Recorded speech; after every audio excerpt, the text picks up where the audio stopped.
Hello, everyone, and welcome. I like to have three words for all of you. Good morning. My name is Miles Yu. I am a senior fellow here at Hudson Institute, and I'm also the director of Hudson Institute's China Center, which has the honor and privilege to host today's event. We're here today to talk about the very hot topic about the very cold region of the world. That region, of course, is the Arctic. It is a hot topic because it's related to China. As we all know, China has this amazing capability to turn many cold, dormant subjects to subject matters of great contention, fear, concern, and of course, it can also engender, even revive, great power competition. And China do not view this as a mere competition. It's a great struggle. This is what the Secretary General of the CCP, Xi Jinping, keeps talking about this. He just mentioned this great struggle, 伟大的斗争, just the other day. Now, this is the case because China is no longer a regional power. It is a great power, global power of global consequence.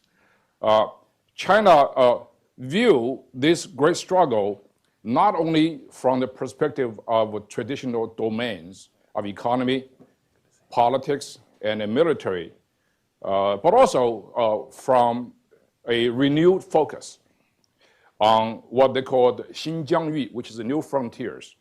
China believes those control and dominance over those new frontiers will, to a greater extent, determine the final outcome of this great struggle.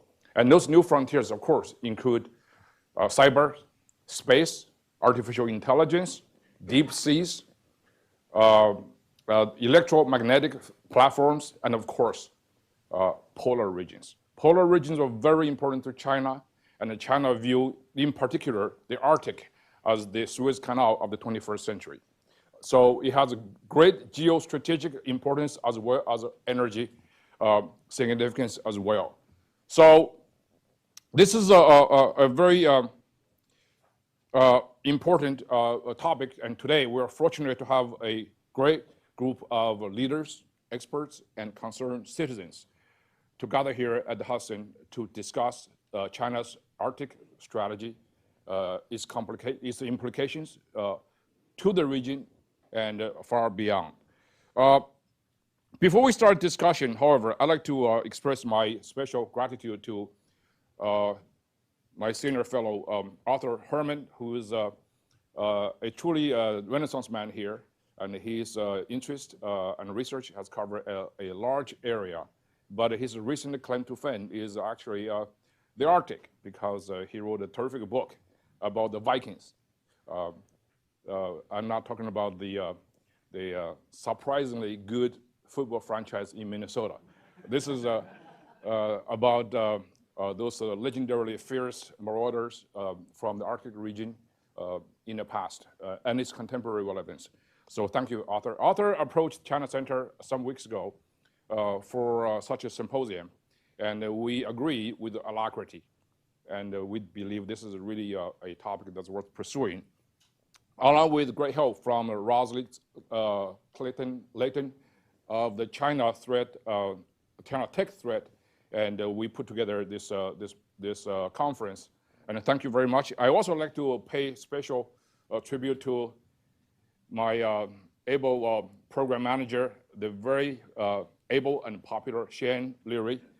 I'm sure that his parents named him Shane for a particular purpose, because like Alan Ladd from the legendary Western movie Shane, and he's also very suave, capable, and very popular. So thank you, Shane, for coordinating all these major aspects of things required to take us where we are right now at this moment. So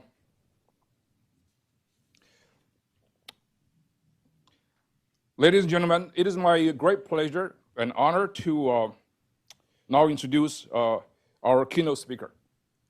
He is Hudson Institute's own distinguished fellow, China Center's Advisory Board Chair, the 70th U.S. Secretary of State, America's fearless leader, and a great friend to the Chinese people. And last but not least is my former boss at the State Department, Mr. Mike Pompeo. Prior to his service at the State Department as America's top diplomat, Mr. Pompeo served as a director of the Central Intelligence Agency. Before this, he served 4 terms in Congress representing Kansas 4th District. Before he started his public service, Mr. Pompeo was a business leader in manufacturing, aviation, and service industries. He graduated first in his class at West Point in 1986 and served in the U.S. Army as a cavalry officer patrolling Iron Curtain before the fall of the Berlin Wall. After the Cold War was over, Mr. Pompeo graduated from Harvard Law School, where he was an editor of the Harvard Law Review. Mr. Pompeo worked as an attorney at Williams and Connolly immediately following Harvard. Ladies and gentlemen, I give you Mr. Secretary Mike Pompeo.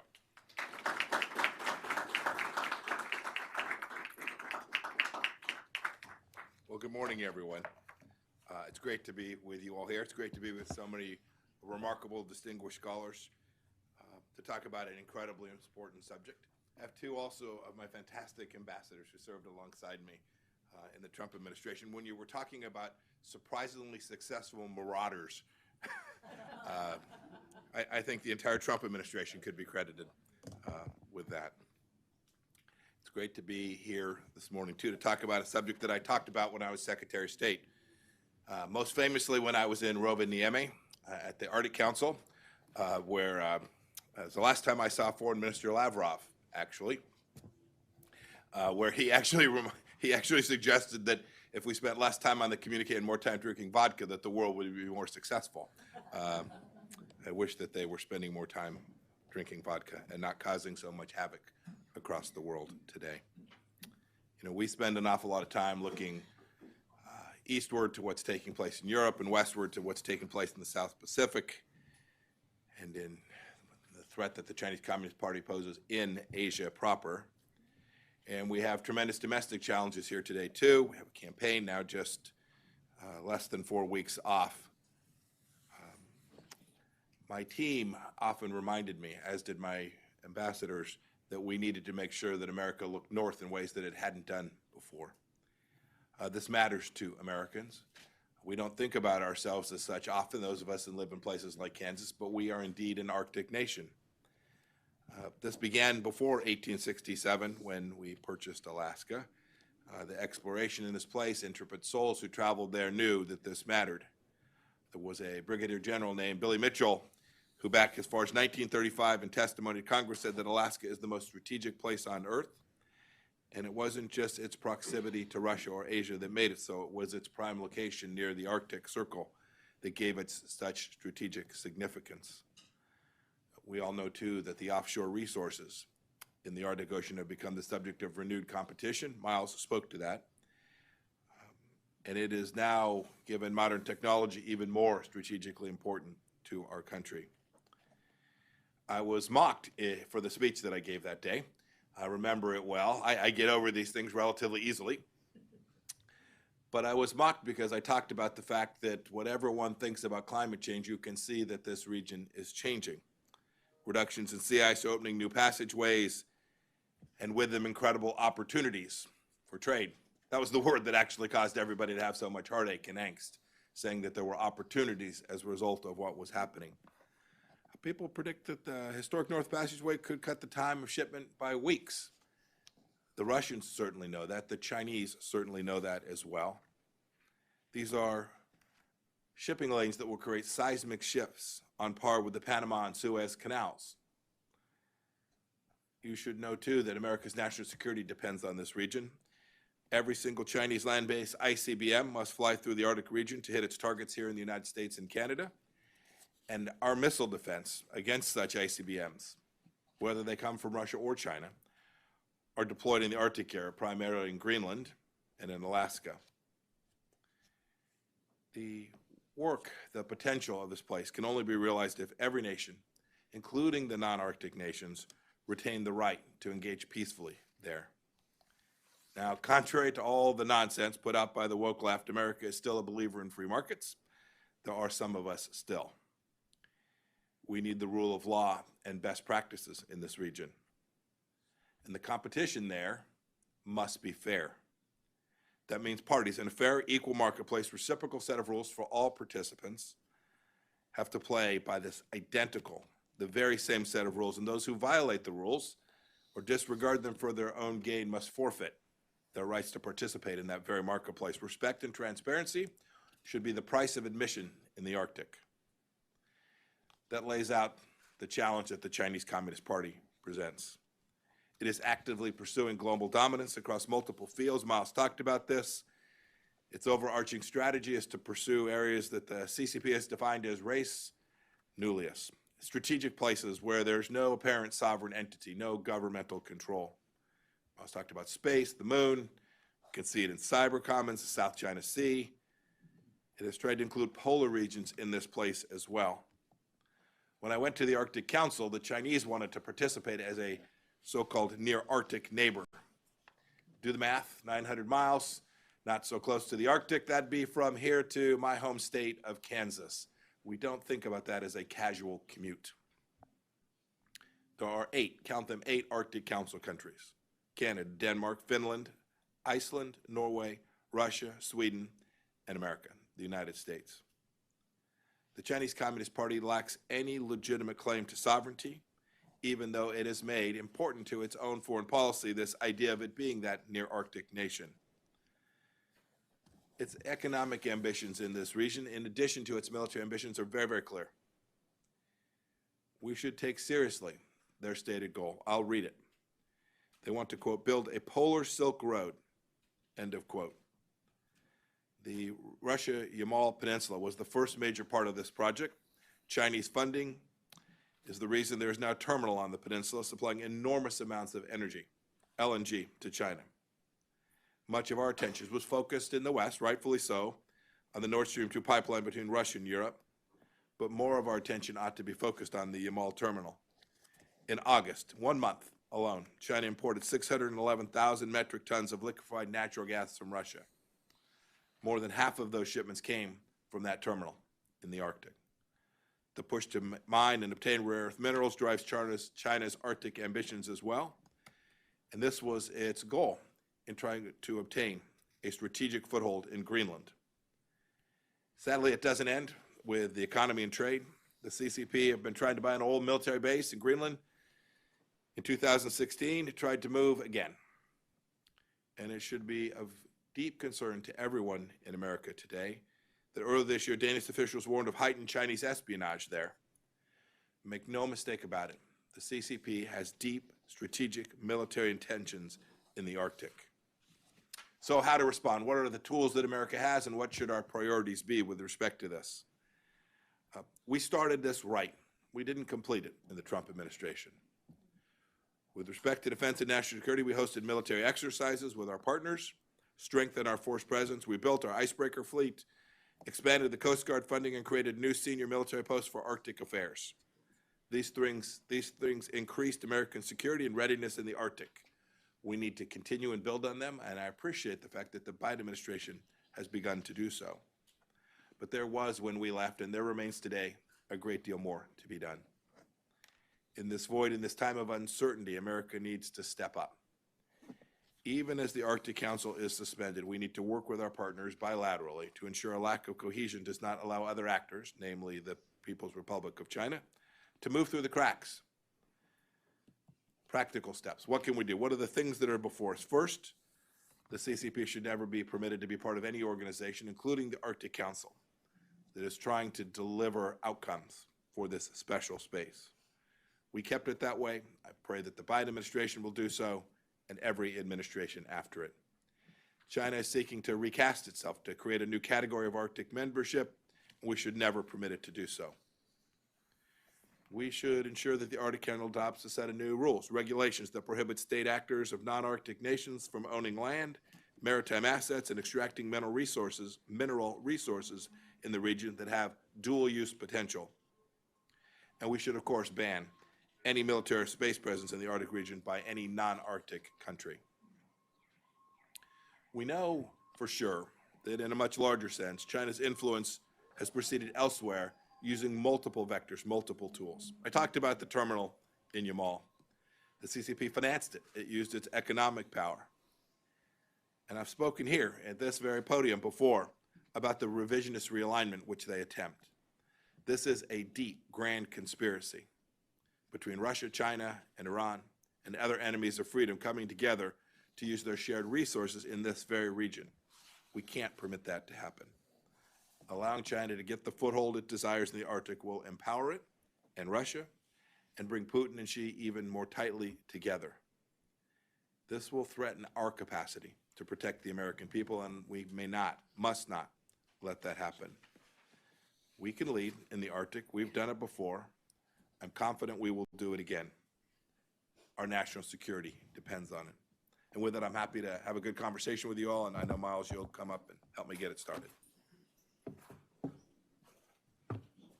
Okay, we can. I'm going to take this. Sure.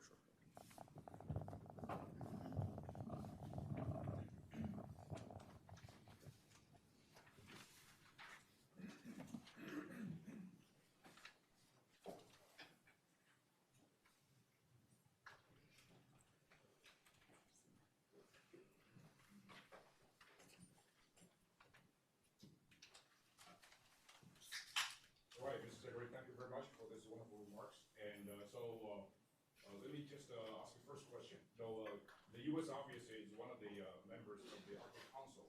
For many years, we actually enjoy the membership, but we have not taken a leadership role in any other particular Arctic participation, unlike Russia, Canada, and some other Arctic countries in Europe. How do you ensure that America would have much greater proactive participation in Arctic Council?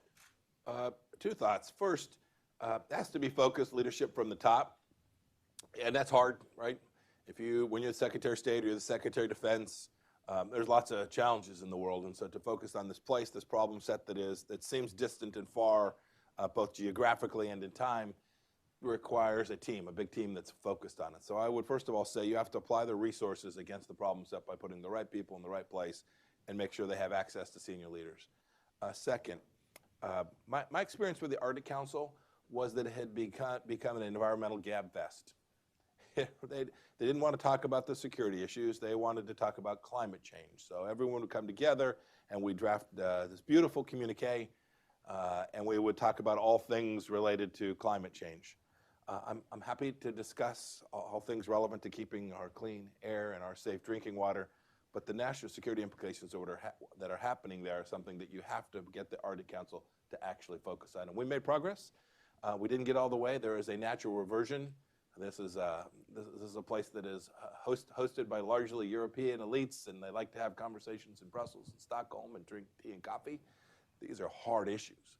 These are real matters, and to not take the security implications of what's happening there seriously is the first mistake, and America can lead on that. Yeah, okay, great.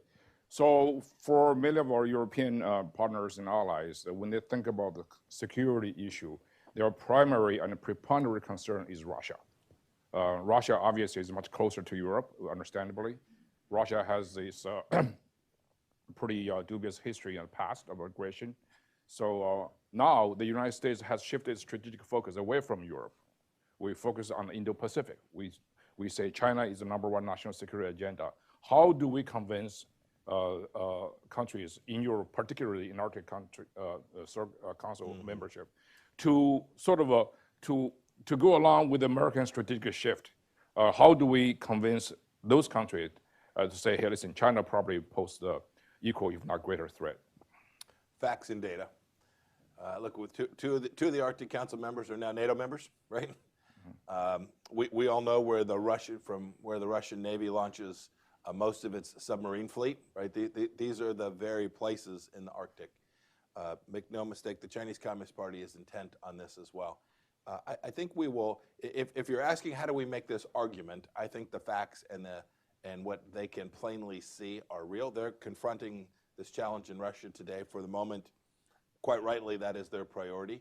But when you think about global energy shifts that will have resulted as a direct result of what Putin did, the challenge that the Chinese Communist Party presents, as most of that Russian gas will now go east, not west, I think you will see a heightened awareness of the challenge that the Chinese Communist Party presents to European countries as well. Yeah, that's a great point. Yeah, and I'd also like to add that in terms of capabilities, I think that China is probably far more capable of exerting influence in any parts of the world, simply because the Chinese economy alone is more than 10 times bigger than Russia's. And think about that. China also spend a lot more money and energy on some of the new frontiers that we talk about that Russia is lagging behind. You know, cyberspace, deep sea, all those areas of new platforms of modern warfare. So yes, what about the issue of Arctic is different from Antarctica in a sense that you have many sovereign countries there. Within the Arctic country, they also have their dispute. And sometimes the dispute between Canada and Russia and among some other regional countries tend to obscure the larger strategic purpose. In other words, there's something much more to share in common by these countries. So this provide opportunity for countries like China to go in and to sort of try to divide and conquer. Is there any thoughts on that? Yeah, I think that's true. Although my sense was that as time went on, the commonality was beginning to exceed the differences amongst them. They can feel it. I talked about climate and military. In between that is trade. And that was a place they all had come to see, that the opportunity to move that product, frankly, move product from Europe to Asia through these passageways was something that they were very focused on. And it brought them all together to try and begin to think about what would that mean. I mentioned briefly the icebreaker fleet problem. The complexity around it was, it all sounds simple. Let's go build some icebreakers. Yeah. The complexity around it is staggering. We have processes, rules. We have an absence of an industrial base. It was something that we worked on diligently, and it was something that every one of those nations knew jointly we had to figure out together how to have a more robust, more capable, more reliable industrial base to build the capacity to move things commercial, and importantly, things strategic and military as well through the region. And that begins with being able to crack ice. Okay, great. So I don't want to dominate this conversation, but if you have any, for the remaining few minutes, and if you have any questions from the audience, that'd be great. Arthur? Thank you very much for your remarks and also your amazing piece in the Wall Street Journal today. Can you wait for the microphone? Oh, I'm sorry. Yeah, if you're going to talk about an article being amazing, you should wait for the mic. Hi, Arthur, and thanks again for a marvelous talk, and thanks again for amazing Wall Street Journal piece for feedback on Taiwan, the semiconductor industry, and the dangers that we face, all of us face, with China's ambitions there. And sometimes I think it's hard to get Americans to deal with the China issue simply because it's coming from so many different directions and in ways that are not just simply at a conventional military way in which we think about competition with during World War II or during the Cold War, but rather in very subtle ways, including in reshaping the dialogue and the narratives with which we deal with issues like climate change, for example, like dealing with what constitutes scientific research versus an extension of a strategic presence of a country, whether you're talking about in the Arctic or in the Antarctic, in the case of China.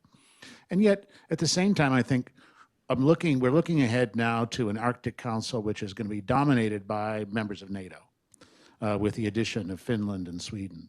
And you're talking about trying to get the Arctic Council to pivot away from purely environmental issues towards more strategic and defense-related issues. Do you think that having a strong NATO engagement now with the Arctic Council can be a means by which to advance that kind of strategy?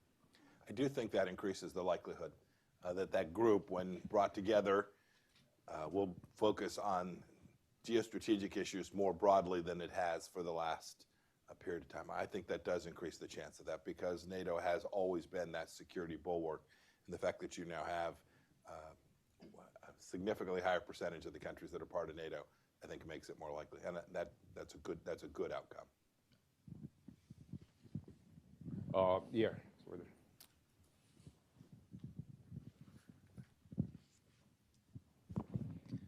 Thank you.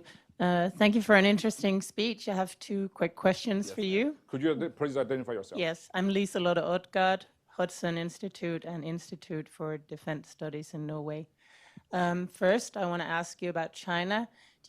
Would you argue that they're planning to get a direct military presence in the Arctic, or do they rather work with Russia, for example, on sharing ISR, providing them with digital competences and giving them finance to build out their ports so that they have more of an indirect role in strengthening Russia's presence and creating strategic dilemmas for NATO through Russia? And second, do you think there is a need for a NATO strategy on the Arctic, or is NATO fine working in the Arctic without a strategy? Thanks. We should never work without a strategy. It's a bad idea. I've done that a few times. It ends poorly. So yes, NATO should think about it. NATO has thought about it. Great. Ambassador Hutchinson was. We were trying to convince NATO that it had an important role in confronting China in addition to its traditional role in Europe. China is in fact impacting NATO broadly everywhere. Think cyber. Think all kinds of different tools and ways. And to Secretary General Stoltenberg's credit, he had begun to advance that inside the NATO apparatus in very important ways, and so I applaud him for that. I'm sure where his focus is today, but I am confident he hasn't forgotten of that strategic challenge as well. The first question is sort of how will China and Russia approach this, and will China try to do this independently? I don't think there's any chance that China is going to do much independently. I think these two are now locked in.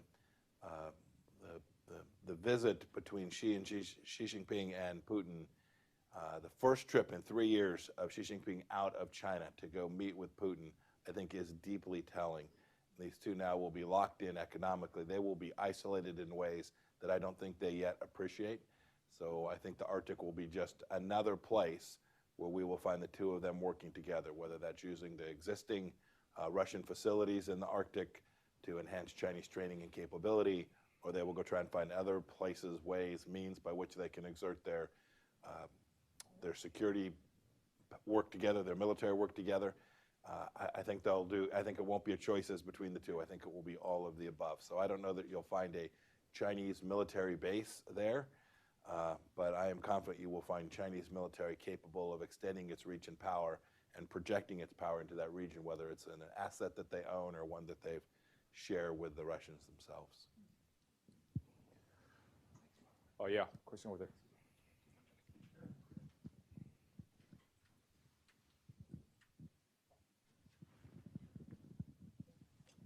Thank you. Good morning, Mr. Secretary. Thank you, Miles, for having us. My name is Phelim Kine. I work for Politico. Sir, we've watched with great interest your recent weeks, your big emphasis on China, your ongoing video series on YouTube, this focus on the Arctic. I just wondered, to a casual observer, this very much looks like the centerpiece for potential foreign policy plank of a future presidential run. I wonder whether you could speak to your ambitions in that regard. Please. Did you have a second question? I got a second one. Because I'm unlikely to answer the first. So. Okay, go. Yeah. That's the big one. Yeah. This is something that matters to the United States of America, something I've been working on with many of the team members that are sitting in here today. I can't answer the question about what I'll be doing 2 months, 6 months, 8 months from now, other than to say that my effort to protect the United States from the Chinese Communist Party will be something I work on till the day that the good Lord takes me.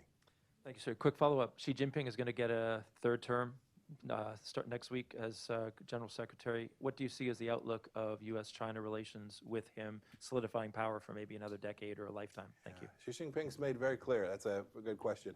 He's made very clear that he wants to rule forever and that his rule should be over everything. And I think we should take that seriously. It's a nation with incredible wealth. As I've said in the video series, remarkable people. We should do everything we can to make sure that we demand that the Chinese Communist Party behave as a civil, decent actor. And I don't think Xi Jinping has any intention of doing that. So we can look for this confrontation to increase, not because America wants it to increase, not because we're asking any other nation to choose between China and Russia, but because freedom matters, and the rule of law matters, and the capacity to enforce contracts matters, and the ability to conduct payment in a system that is sufficiently transparent. These things matter to every family all across the United States of America, and so we have a responsibility to do our best to get that right. Thank you. We have time for one more question. Yeah, over there. Thank you. Thank you, Secretary Pompeo. I'm Luke Coffey, Senior Fellow at the Hudson Institute. With 7 out of 8 Arctic Council members now in NATO, and with this new geopolitical reality with Russia, which means that Arctic Council cooperation in any practical means has stopped and will not be operating in the foreseeable future. Is it time that maybe we work with our like-minded allies in the Arctic and create a new structure? I don't like new flags and headquarters and secretariats, but maybe we need a new format for cooperation in the Arctic that can do the full range from security, oil spill cleanup, search and rescue, environmental concerns. What do you think about that idea? Thank you. It's a really important question. Some of that happens today informally.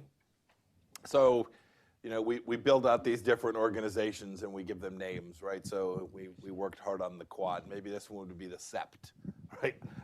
I don't know. That's probably bad Latin. Someone will correct me. Or Greek or whatever the root of September is. But yeah, you have 7 nations, Arctic nations, who share a set of common values, and one outlier that sits in the Arctic Council that doesn't share our understanding of basic human dignity. I think there is a place for them to begin to work together. The level of formality is less important to me. To your point about secretariats and meetings and the like, that's less important to me than their capacity to understand their shared set of interests and their willingness then to apply resources against the problem set that is jointly identified. I think you're going to see the capacity of that to increase greatly. I think if there's one thing that I think that the Trump administration did really well with respect to the Chinese Communist Party is we unmasked 40 years of failed naivete. I'll be generous. That's as kind a way as I can describe what we did for 4 decades. We allowed the Chinese Communist Party to build their nation on the backs of the American people and the people of Europe. And I think the world can now see that, and we're all trying to figure out how to structure ourselves in a way to respond to that in a way that reflects our histories and our understandings of the world. I'm convinced that we're going to do it, and I think these nations working together, all NATO nations working together, you will see the security component of that continue to expand and increase in very important ways, in ways that redound to the benefit of those of us who enjoy sovereignty and basic decency with respect to our fellow man. So I appreciate that question. It's important. I hope I'm right about that optimism. I said that was the last question that was designed strategically ambiguous so that I can ask the real final question. Yeah.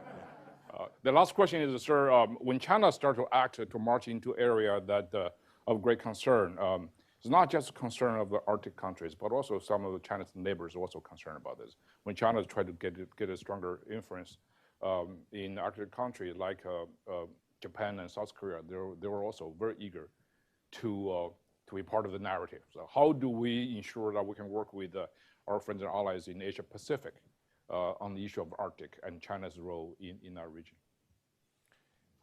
You know, I'm not sure I know the answer to that question. I do think it's important. They can all see it. I was in Japan a week ago, 10 days ago now, I guess. They can see it and feel it. I was with the Minister of Defense. We briefly spoke about this very issue, how it is you array forces that point in that direction as well. I don't know what the right forum is. I don't know what the right tools are, but we've all got to think about that. Well, the issue is basically is related to the slogs and the passage, and if China control that the international passage, and then Japan and South Korea also have a very strong demand for shipping, right, shorter routes, so they're worried about that too. Yeah, no, they're deeply cognizant of both the security issues and the commercial implications of China controlling those lanes. Great. Well, thank you, Mr. Secretary. Thanks, and Miles. Thank you very much. Thank you, my friend. Thank you very much. So we're now going to move to the next phase, which is panel discussions, and so we're going to have a few moments, just a few seconds, to set up the panel, and then we'll continue. Thank you. Thank you, my friend. Great. So you can make it this afternoon.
Well, good morning, everyone. It is a tough act to follow with the Secretary of State, but we are going to do our best. I think you'll agree we have an excellent panel.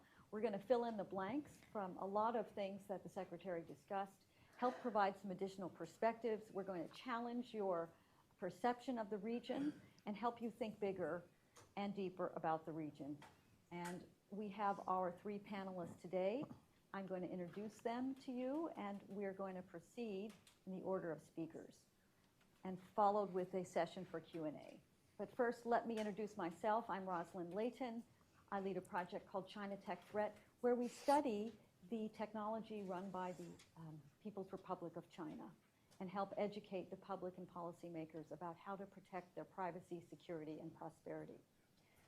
So today, I'm very pleased to have three excellent panelists.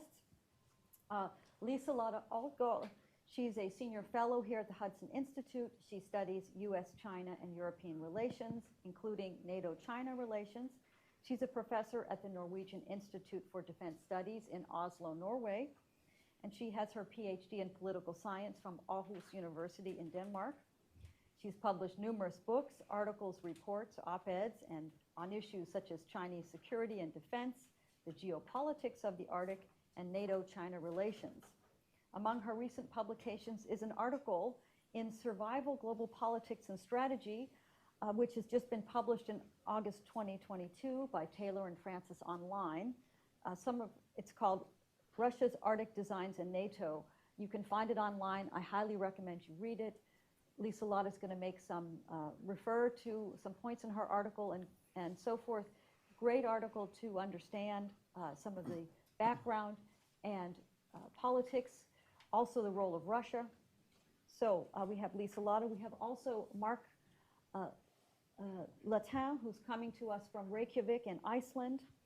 And he is a professor of political science at the Arctic University in Norway, in Tromsø. He's the editor of Arctic News, the blog Over the Circle. His book, Chinese Foreign Policy, is now in its 3rd edition.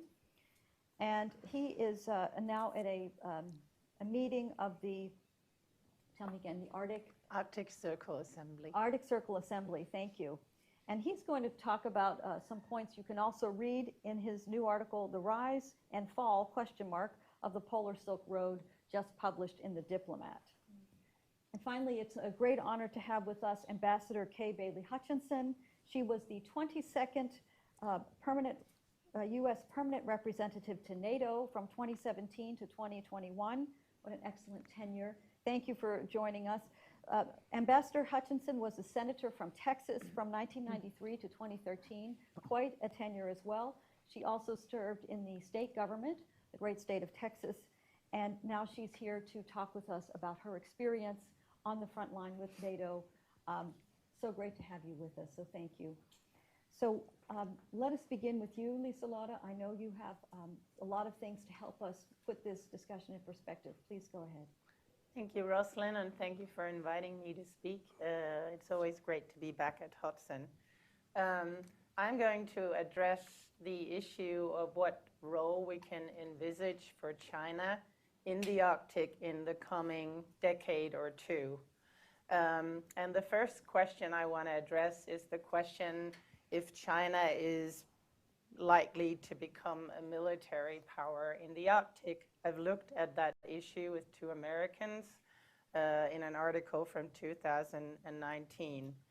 And to us, it seems to be the wrong question to ask in a way, because the Arctic is very far down on the Chinese agenda at this time, when arenas for US-China competition, such as the Taiwan Strait, the Pacific Islands, the South China Sea, are hotspots in China's near abroad that repeatedly demand attention and resources.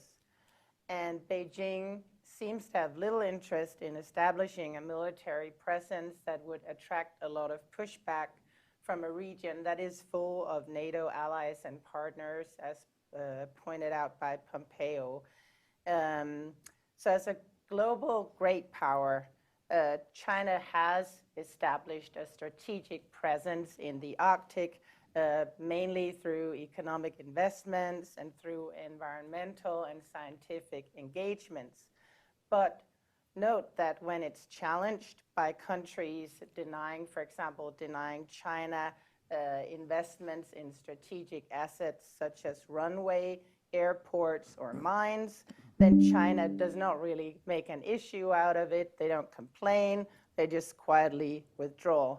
And that's because China's assessment, we think, is that it's just not worth taking a major argument over or fight back or punish countries denying it access in the Arctic. Now, does that mean that China should not be watched and that we should not worry about China in the Arctic? No, certainly not. Because China has more subtle ways of establishing a presence that is at least as problematic as a sort of direct military presence. And I would argue that the concern or the challenge to do with China in the Arctic mainly comes from its cooperation with Russia, as pointed out also by Pompeo in his speech.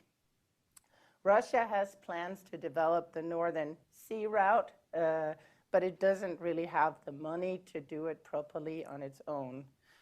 It would also like to be able to create strategic dilemmas for NATO, and that's another issue that China can help Russia with, especially now that Russia is sort of really down and out economically and financially. It needs China more than ever, because for Russia, the Arctic is a top priority, and it will continue to be so, but it cannot maintain control of the Arctic Sea Route, and it cannot protect its strategic military assets around the Barents Sea region without getting help from China.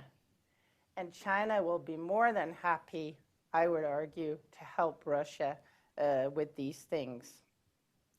So the Northern Sea Route doesn't have that much container traffic, and it's not likely to get it for decades to come. There's still too much sea ice in the area, simply, to make it viable. However, the Northern Sea Route is already Russia's national Arctic waterway, and so that means that it does host domestic marine traffic and cargo such as mineral and energy resources. And of course, this is some of the really important export articles that are, transported along the Northern Sea Route. China is Russia's biggest export destination today, and China is more than happy to participate in developing the Northern Sea Route so it can secure access to sparse resources that Russia has and make itself less dependent on high security risk areas such as the Persian Gulf. And China has already begun to connect the Northern Sea Route to the Polar Silk Road that Pompeo talked about. And it does that by developing and linking port and rail hubs. And because Russia's economy has taken a downturn with its war in Ukraine, I would argue that now Moscow is more likely than before to approve Chinese projects that had been stalled because Russia was worried about too much Chinese influence. Now they cannot afford to say no. If Russia wants to maintain substantial strategic control, for example, by developing deep water ports in the north, they need help from China. They also need help from China to digitalize the Northern Sea Route, and that's necessary if Russia is to capitalize on the potential of this sea route. Last year, Russia already began laying its first undersea fiber optic cable on the seabed.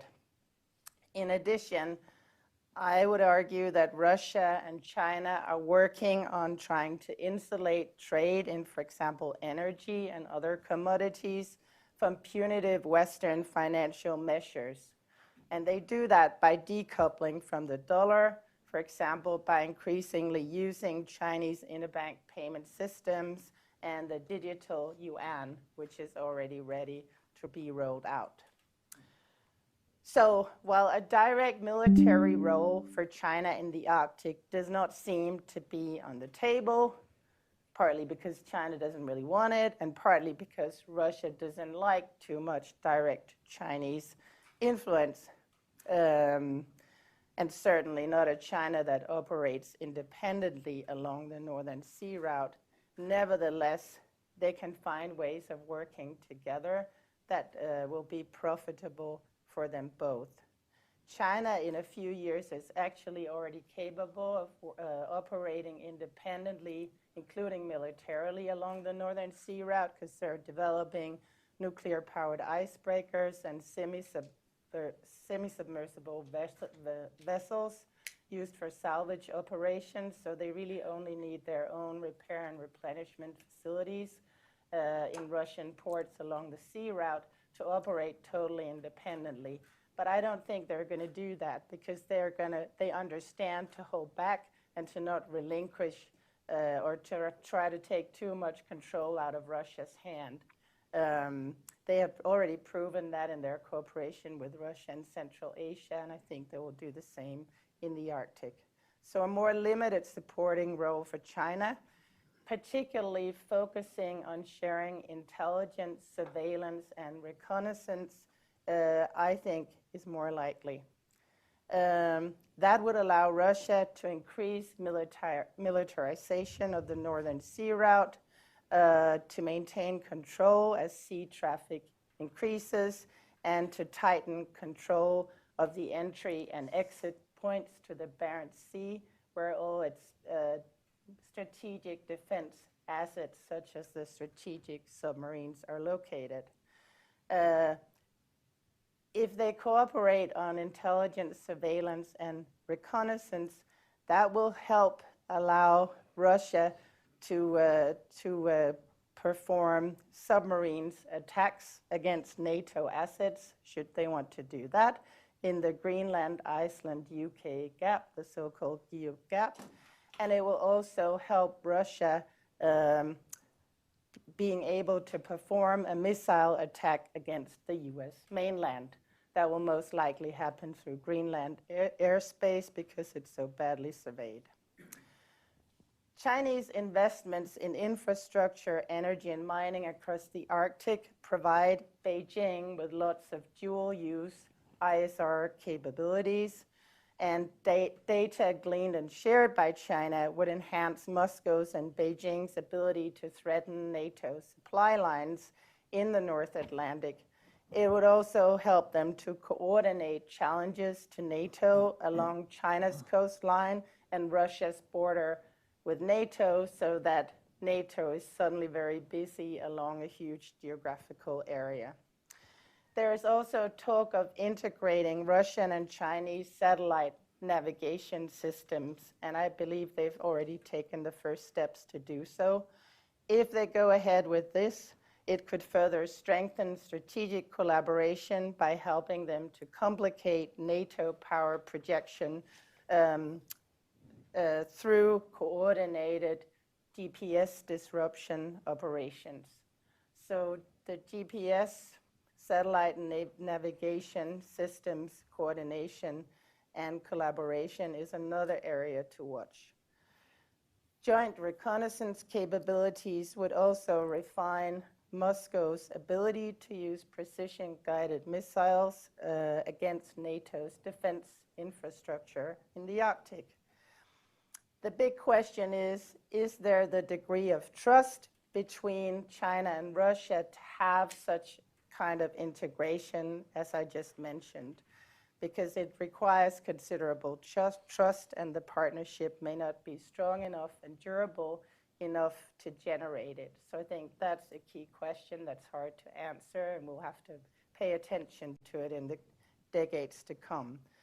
So the main point here that I'm making is that China doesn't plan to establish a direct military presence for the foreseeable future, but they do plan to help Russia maintain control along the Arctic Northern Sea route and to be able to keep on threatening NATO, for example, by being able to send its submarines out in the Atlantic without being stopped by us. The US recently published its US Arctic strategy, and that promises to strengthen military presence and cooperate with allies and partners. However, I believe it remains to be seen if NATO countries are willing to invest in the assets that are necessary to counter the scenarios I just talked about and which will take decades to prepare. We need Arctic frigates, we need submarines, we need air and missile defense. Are we going to have that so that we can protect ourselves against the threats that are likely to come and are already there in some cases? I think that's a key question as well that the NATO countries need to consider, and I believe some of the coming panelists will speak to that. So I'll stop there. Thank you. Excellent. Well, you have such excellent remarks. You include your questions, so I appreciate that. Well, let's move to our next panelist, Mark Lantin. Mark, welcome. The floor is yours. Thank you very much. Thank you very much for inviting me today. It's been interesting following the dialogue about China's Arctic interests. And so what I'd like to do with my time is to bring up a few talking points, some of which have already been brought up by previous speakers. But I want to start out with the idea that China is a newcomer in the Arctic. It is still very much trying to play catch up in many areas of Arctic affairs. And I'm not just talking about government-to-government issues and matters of security and diplomacy, but also understanding the Arctic as a region which is undergoing some very profound change. Because China is still learning about the situation in the Arctic here, it is still very dependent on the support of Arctic governments, and that includes Russia, for a lot of its policies. Now, there was a lot of discussion about some of the remarks that were made by Xi Jinping a few years ago about his interest in China becoming a polar great power, 集得全国. And that was interpreted in several different ways, some of which would suggest that China was seeking a much stronger strategic role in the Arctic. But it is important to look at the idea of polar great power in a variety of different ways. Certainly, it does reflect China's strategic aims. But it also reflects the fact that Beijing still has a lot of inexperience in the Arctic and is still learning quite a bit about what is happening here. So the idea of great power not only suggests might, but also knowledge. So I think that needs to be taken into account right from the beginning.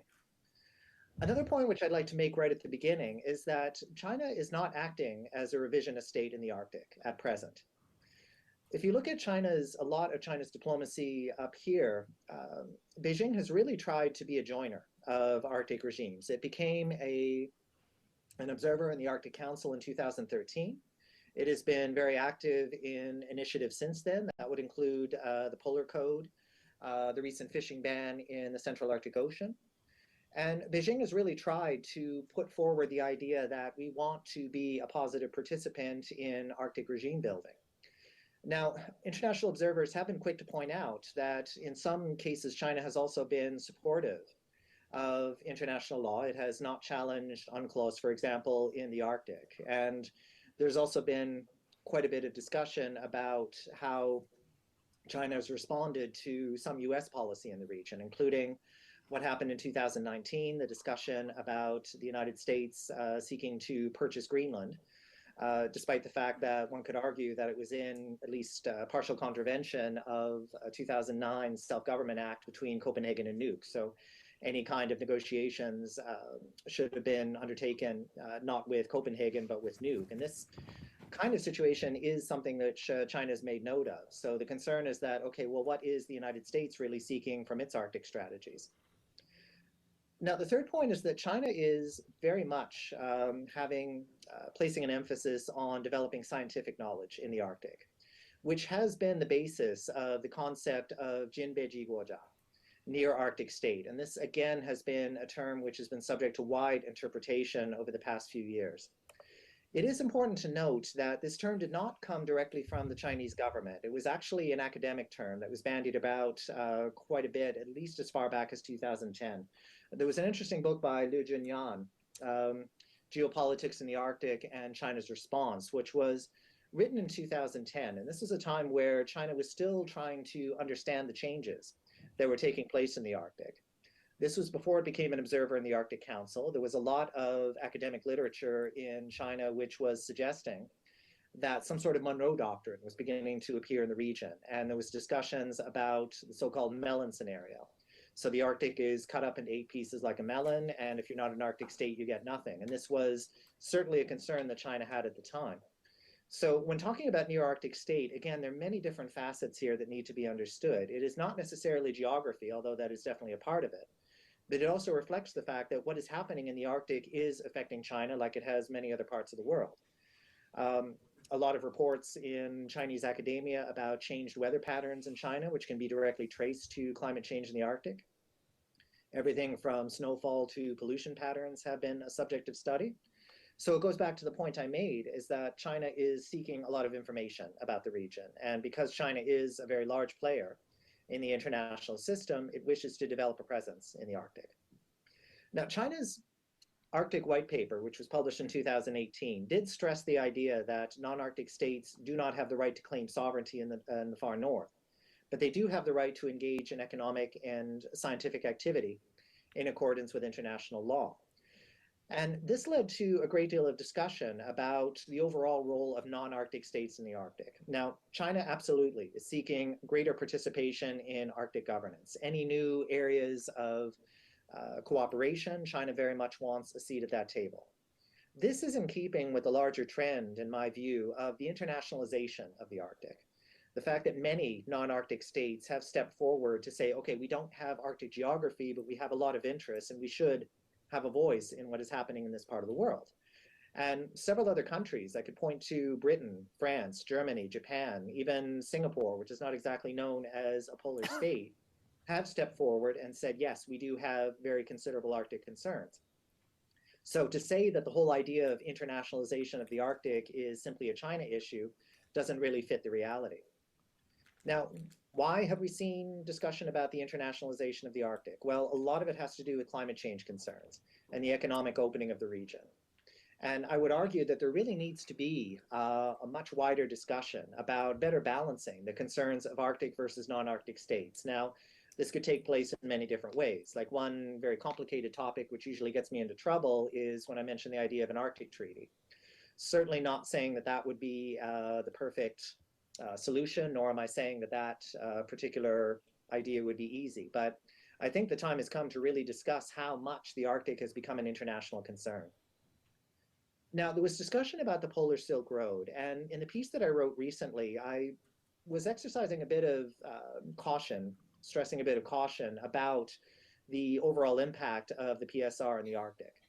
Simply put, the Polar Silk Road is really experiencing quite a few headwinds right now, caused by a variety of factors, some of which have been out of Beijing's control, such as the pandemic and the current state of the global economy.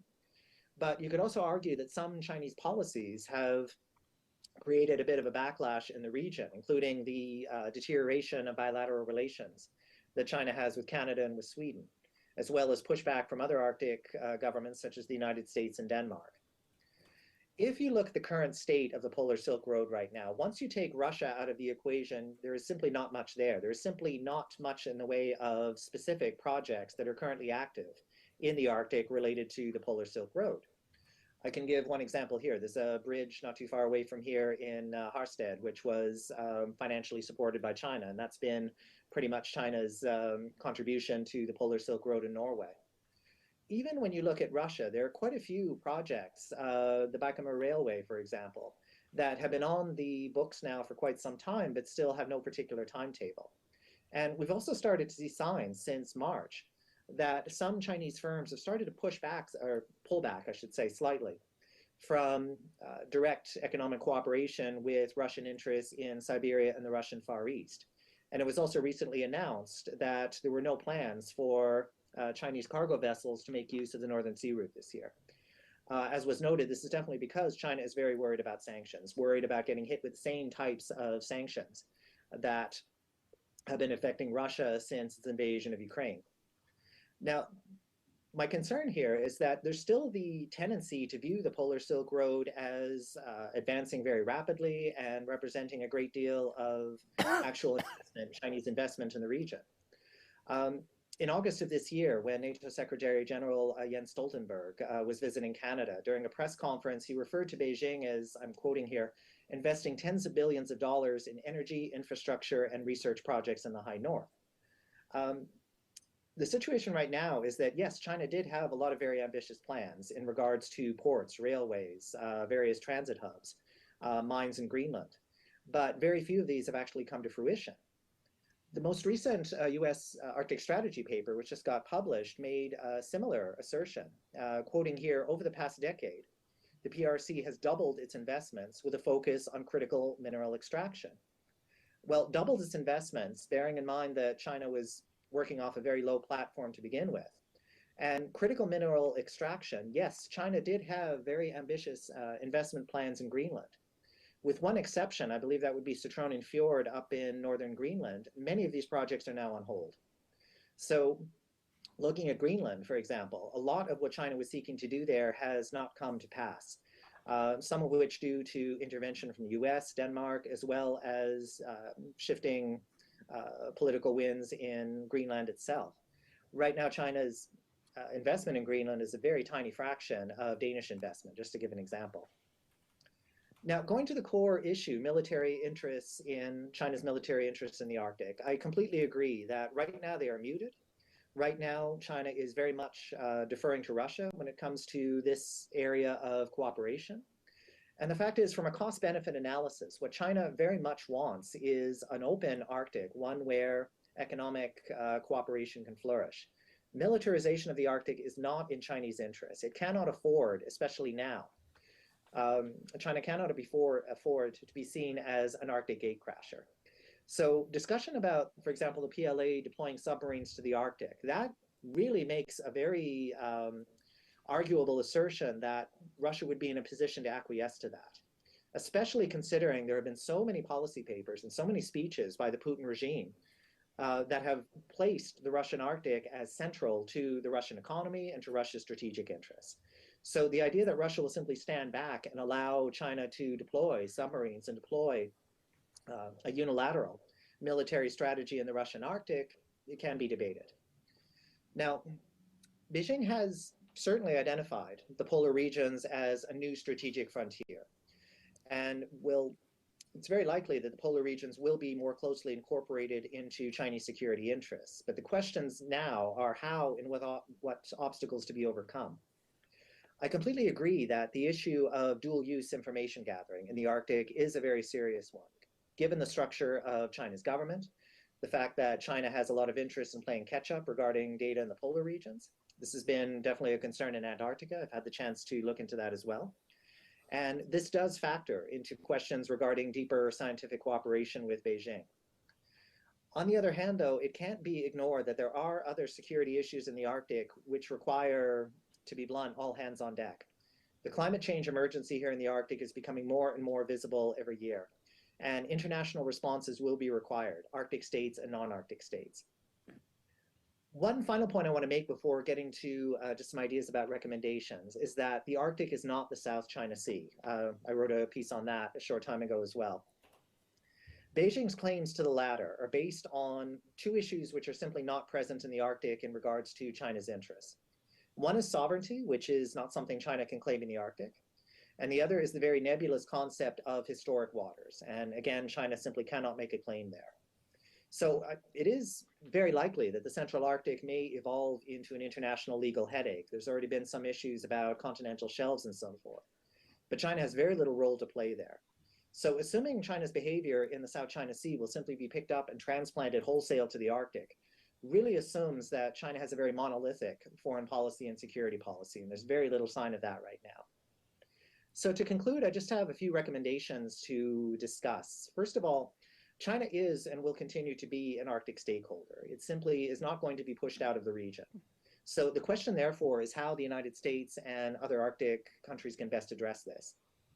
The second point is that it is really crucial for the Arctic governments to make a very clear distinction between China's preferences in the Arctic and its capabilities. The two are not the same. And if anything, the space between the two is now widening.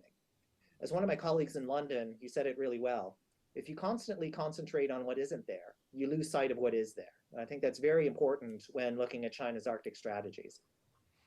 Third point, there was an interesting piece in the Financial Times by Catherine Hill a short time ago, noting that one of the symptoms of the growing communication gaps that have appeared between China and the United States is the risk of so-called confirmation bias, the seeking out of only that information which fits a specific narrative. And I really think that needs to be kept in mind when considering China's developing Arctic interests. There was also a very good piece in Foreign Affairs by Jessica Chen Weiss, which made similar warnings about the United States adapting too strong a zero-sum approach towards China, focusing too much on the competition and less on providing attractive alternatives, I should say. I stress again, there are many other security emergencies in the Arctic, not only climate change, but human security, health, development, education, which the United States and other Arctic states really need to step up and address more directly. The recent US Arctic policy paper, it is a very promising first step, but what needs to follow are solid actions, as well as some confirmation that the United States is going to be in the region for the long term, is really going to play a solid role in helping to deal with the Arctic's various security issues in the longer term. And finally, last point, we're going to be heading into a very interesting time in Chinese politics in the next few days. The Party Congress is going to be very key. And I would argue that there will need to be a recalibration of examinations into China's Arctic policy, as well as its international relations as a whole. As I can imagine that what comes out of this Party Congress is that there's going to be some very significant course changes in a lot of China's international relations. So that's going to be very interesting to see. And I guess I'll finish by saying, watch this space. Thank you very much. Excellent. Well, thank you, Mark. So many interesting points here. So now we're going to go to you, Ambassador Hutchison, and I'm sure that these comments bring up so much for you, and I hope that you'll share your impressions, and we certainly have a lot of questions, and what you would advise now for the people having your role. Yes, thank you so much. It is such a relevant topic, and I'm really glad Hudson is doing this and with Secretary Pompeo. And I want to just take a step back in the overall issue and the relationship with NATO and say that the whole geopolitical strategy in the world, but particularly as it relates to Europe, changed in February of this year. And it affects every part of our geopolitical security strategy. And of course, it affects Russia. That's our current, but it also affects our vision of the relationship with China. And this has affected NATO as well. Putin expected to be able to roll into Ukraine as he has into Georgia, as he has into Crimea, Ukraine, and take it quick and declare that the mother Russia is now reconvening since the loss of the Soviet Union. Well, what Putin has gotten is the opposite. It is the strengthening of Ukraine as a sovereign nation, the recognition of Zelensky's incredible leadership and the spirit of the Ukrainian people, but also the side effect that Putin wanted was to divide NATO more, because they've been doing hybrid and cyber attacks for years, trying to divide nations of NATO.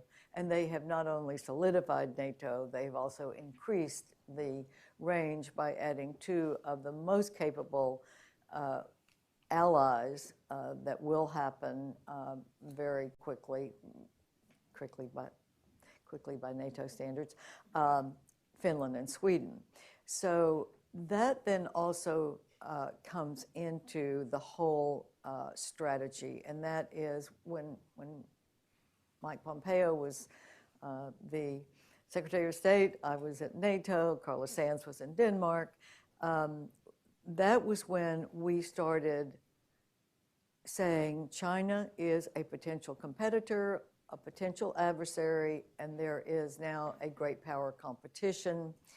Our European allies resisted that in the beginning.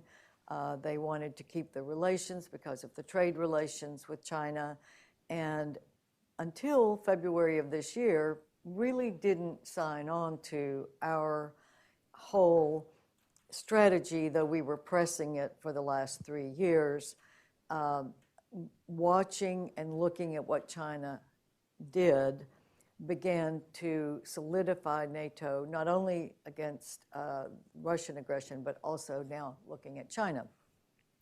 And I will just take a step back and say that China also, with their own actions, solidified this by their Belt and Road Initiative in Europe, where they were very heavy-handed in their effort to take over more and more port infrastructure, the predatory lending that they were doing, the whole Huawei effort to infiltrate all of the communication systems, which was resisted by America, but not so much Europe until they started seeing these other activities. And then there was COVID on top of that, and China not preparing the world for what COVID could do.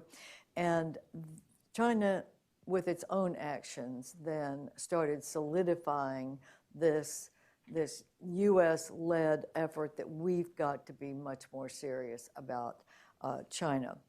And we saw in the strategic concept of the Heads of State Summit in June, where for the first time, NATO invited 4 heads of state from Asia, and they came, and it became a much more global effort, reaching out to partners then to say, we have one way to deal with China, and that is unity of the most important economies of the world. Because if you look at the way we deal with Russia, yes, oil is a factor in the relations that have kept Russia afloat, frankly, for years, even when they have been menacing to Europe. But China relies on trade with the great economies. So they're not going to take the same positions as Russia. And we have a leverage that we don't have with Russia. And that is, if we are unified, that we can have an impact on then what China is able to do. So now fast forward to the Arctic. This has also played out in the Arctic, and I think the Arctic area, the high north we call it, is now very much a priority. It's a priority for our NATO countries. Now we're going to have 2 new Arctic-based countries in the high north. And whereas I will say the Arctic Council had not really wanted NATO involved because they didn't see the security until February of this year needs.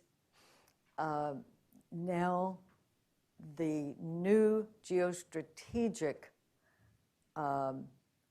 security issues are affecting the Arctic and including NATO. And already NATO has extended its AOR, which is its area of engagement, to include the Arctic, where it does affect the NATO allies. So that is now a NATO AOR, and it is going to increase the NATO efforts for sure in the Arctic.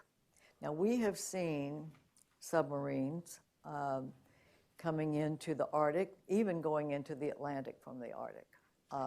So we know that the climate change that is allowing the ice to start melting is affecting that whole security outline.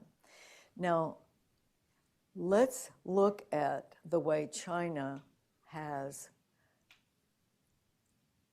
built methodically and strategically their economy. Secretary Pompeo mentioned 40 years.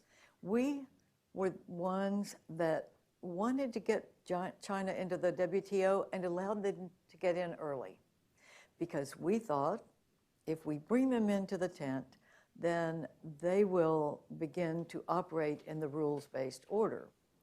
So we, as Secretary Pompeo said, we have helped them build their economy.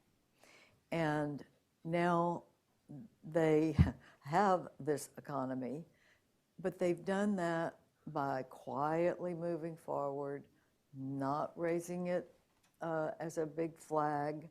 And so I hear what we're hearing here with our panelists and others out there that aren't really sort of thinking, well, China's just playing it safe, they're not going to make waves.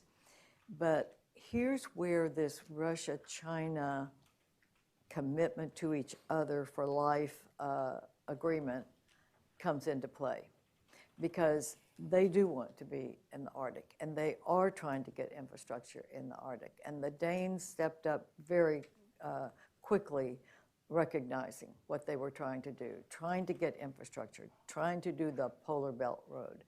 And I think that they have done this in the ways that have tried not to draw attention. But look at the way they have built up their militaristic efforts in the South China Sea, on the coast of Japan. And they've done it in a way that wouldn't attract attention in the beginning. So the fishing boats and the commercial boats that are patrolling the waters outside of Japan, funny, they're wearing military uniforms. Funny, they have arms on board these commercial ships. So now, fast forward again to the Arctic. They're trying to get places where they can do research. They're trying to get places where they are trying to get runways, as you mentioned. They're trying to get ports. They're trying to get facilities. That they want property to be able to put air facilities, all the things that you have pointed out. But doing it quietly when they're rejected or they don't push back openly. But this is part of a strategy, and it's part of their game plan. It's a part of their rule books of how they operate. And I think that we are recognizing it. I think that NATO is recognizing it. I think the Arctic Council, that has been resistant to security until now know they need the heft of NATO. NATO is increasing. They're increasing their troop strength with NATO forces from 50,000 in Europe to 300,000. That was the commitment they made at the strategic concept. So that means more troops, more assets. It's going to mean more spending, but I think Europe is now willing to do it. And I think it is going to open a whole area for the Arctic to have much more heft. In the U.S.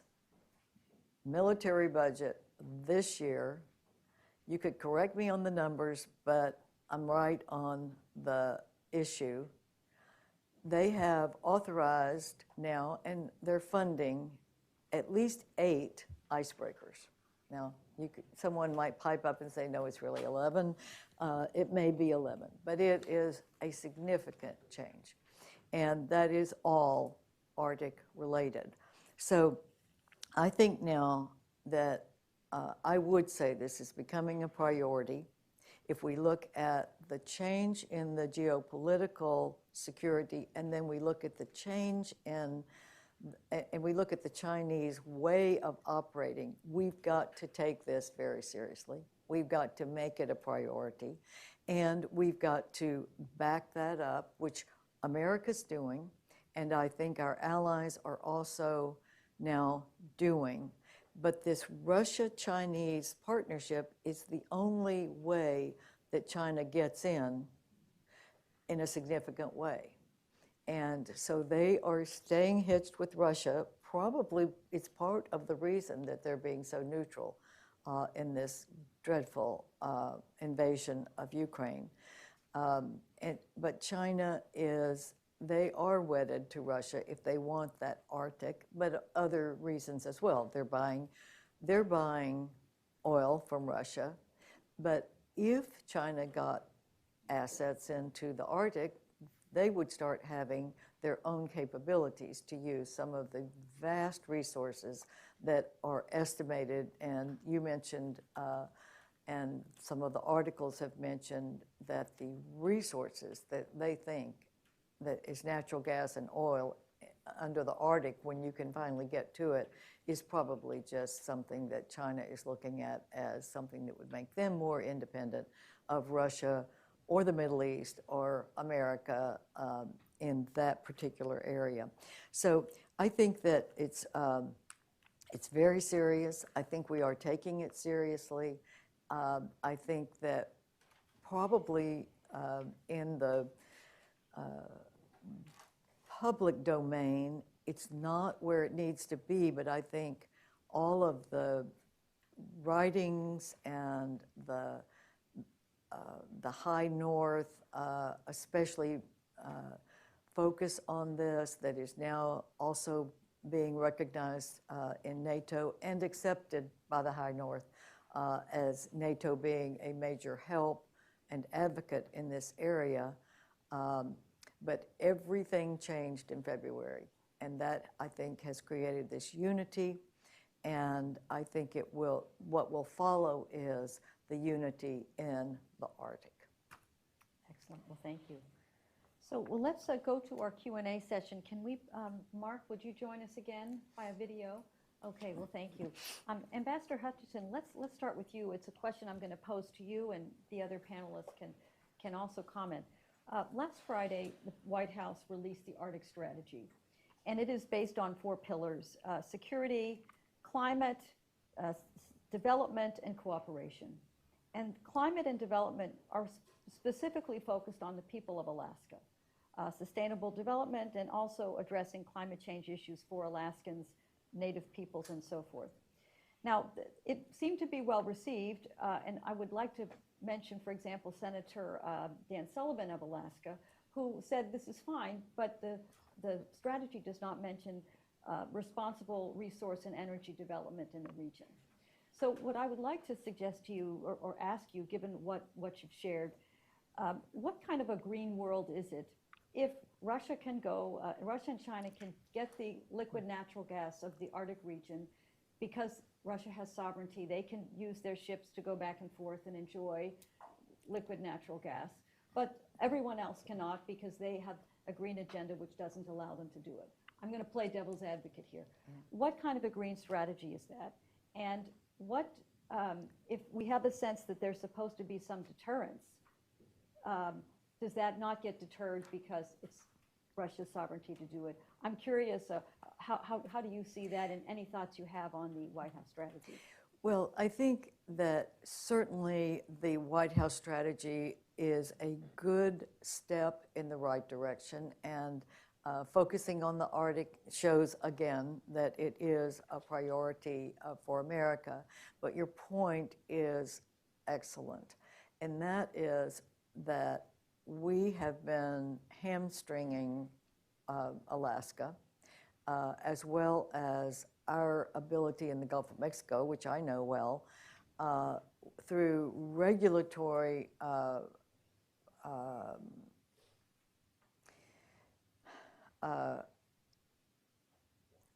bringing down the capability. I'm trying to think of the right way to describe this, because we have the reserves.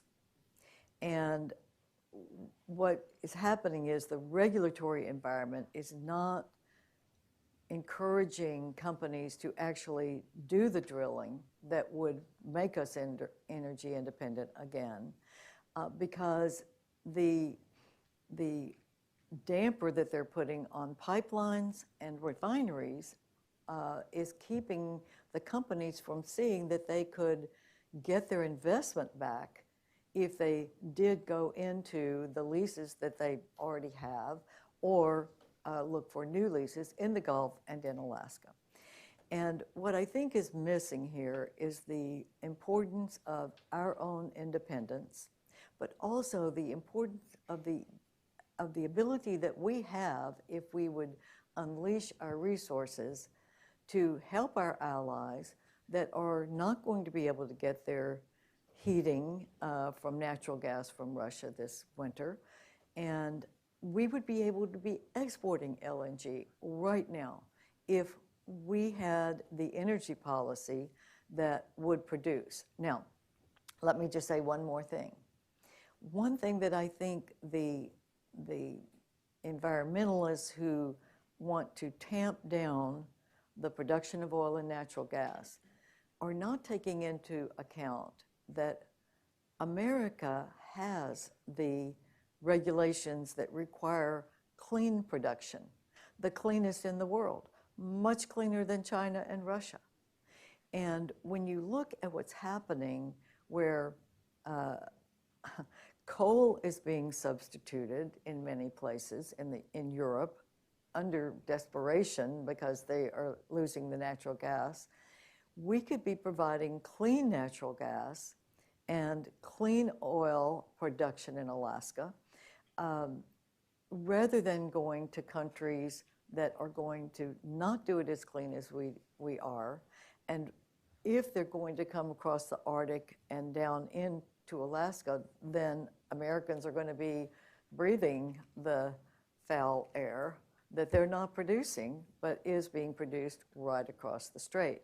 So I would hope that the environmentalists would start seeing the value of our own capabilities and doing it in the right way, and open the spigots so that we could become energy independent, which protects our economy, makes us self-sufficient, and gives us the ability to export to our allies that will be suffering from what they're not going to be able to get from Russia. It just makes so much sense. And to know that we will do it environmentally in a friendly way. And when we go out and ask others, foreign countries that we know produce not as clean as we do, to produce more, I think we should say to all who will listen, we can do this. The way to keep other countries from affecting our gasoline prices is for us to be in control. And we will do it environmentally safely. So Mark, I want to turn to you, and let me just recognize I share some kinship with you. I'm an American, but I'm also a Danish citizen, an academic. You're a Canadian in Norway, so you also bring two perspectives and multiple perspectives. And let's say Denmark and Norway are countries that are energy independent and actually have multiple sources of energy. Denmark exports renewable energy. It also has oil. Norway has a lot of oil. It's done tremendous research in the Arctic region. Now, if you go to the rest of Europe, there's a very different sense because they're actually quite dependent on Russian gas. So how do you see this this question? Is there a revision of environmental policy? Is there a balance? How does this play into security as you see it? Thank you. No, I'm very pleased that the issue of energy security is being brought up because in addition to Alaska, this is also a very strong political debate in Norway. To paraphrase St. Augustine, it's a question of, okay, give us environmental policy, but not yet. because when oil prices began to fall during the pandemic especially, there was a lot of discussion in Norway about, okay, should we make the move away from oil towards more alternative energy sources?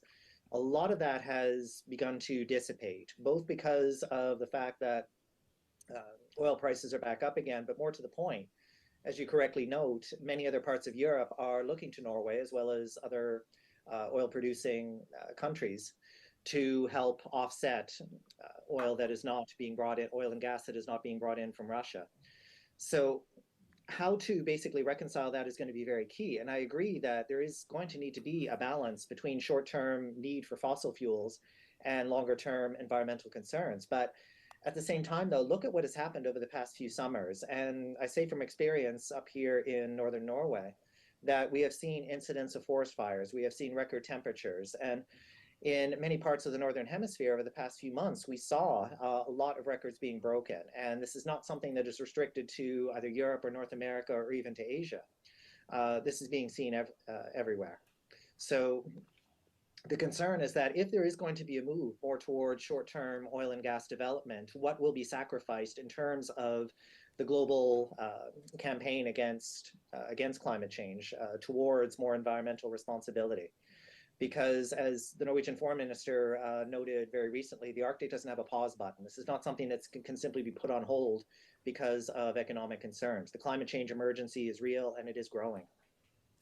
So, Lisa Lotta, you teed up so many great questions in your remarks. Let me bring you back to some of those. And also, you had also asked a question of Secretary Pompeo, which I think was excellent. So today, in these discussions, we've heard about China is a clear and present danger. We have heard about, it's really a stealth threat. It's going into Russia. That's really what we have to worry about. But also, I think, as you so well point out in your article, that this relationship is very tenuous. It is not one based on trust. And I think that it's important to underscore that, given for, let's say, typical American audience, sometimes assumes that because Russia and China both have a history of communism or authoritarianism, that they're natural allies, when actually they were great competitors. And that doesn't mean they're going to work so well. But it also seems, given Ukraine and the rest of the world, that we may be pushing these two bedfellows together where they wouldn't have been cooperating. Maybe would you give us your view that there's different ways we might prioritize the Arctic as foreign policy people, between, let's say, what defense experts would say, must act today, very dangerous, versus others, be careful, don't miscalculate, versus another element altogether, we don't even know, which I think you point out so well. Thank you for that great question. I think in the short term, we have managed to pull China and Russia somewhat apart because China doesn't want to be seen to breach the sanctions. They are still hoping that they can have a special relationship with Europe, even if it's not going that well. So I think China at the moment is lying low, actually, with its cooperation with Russia.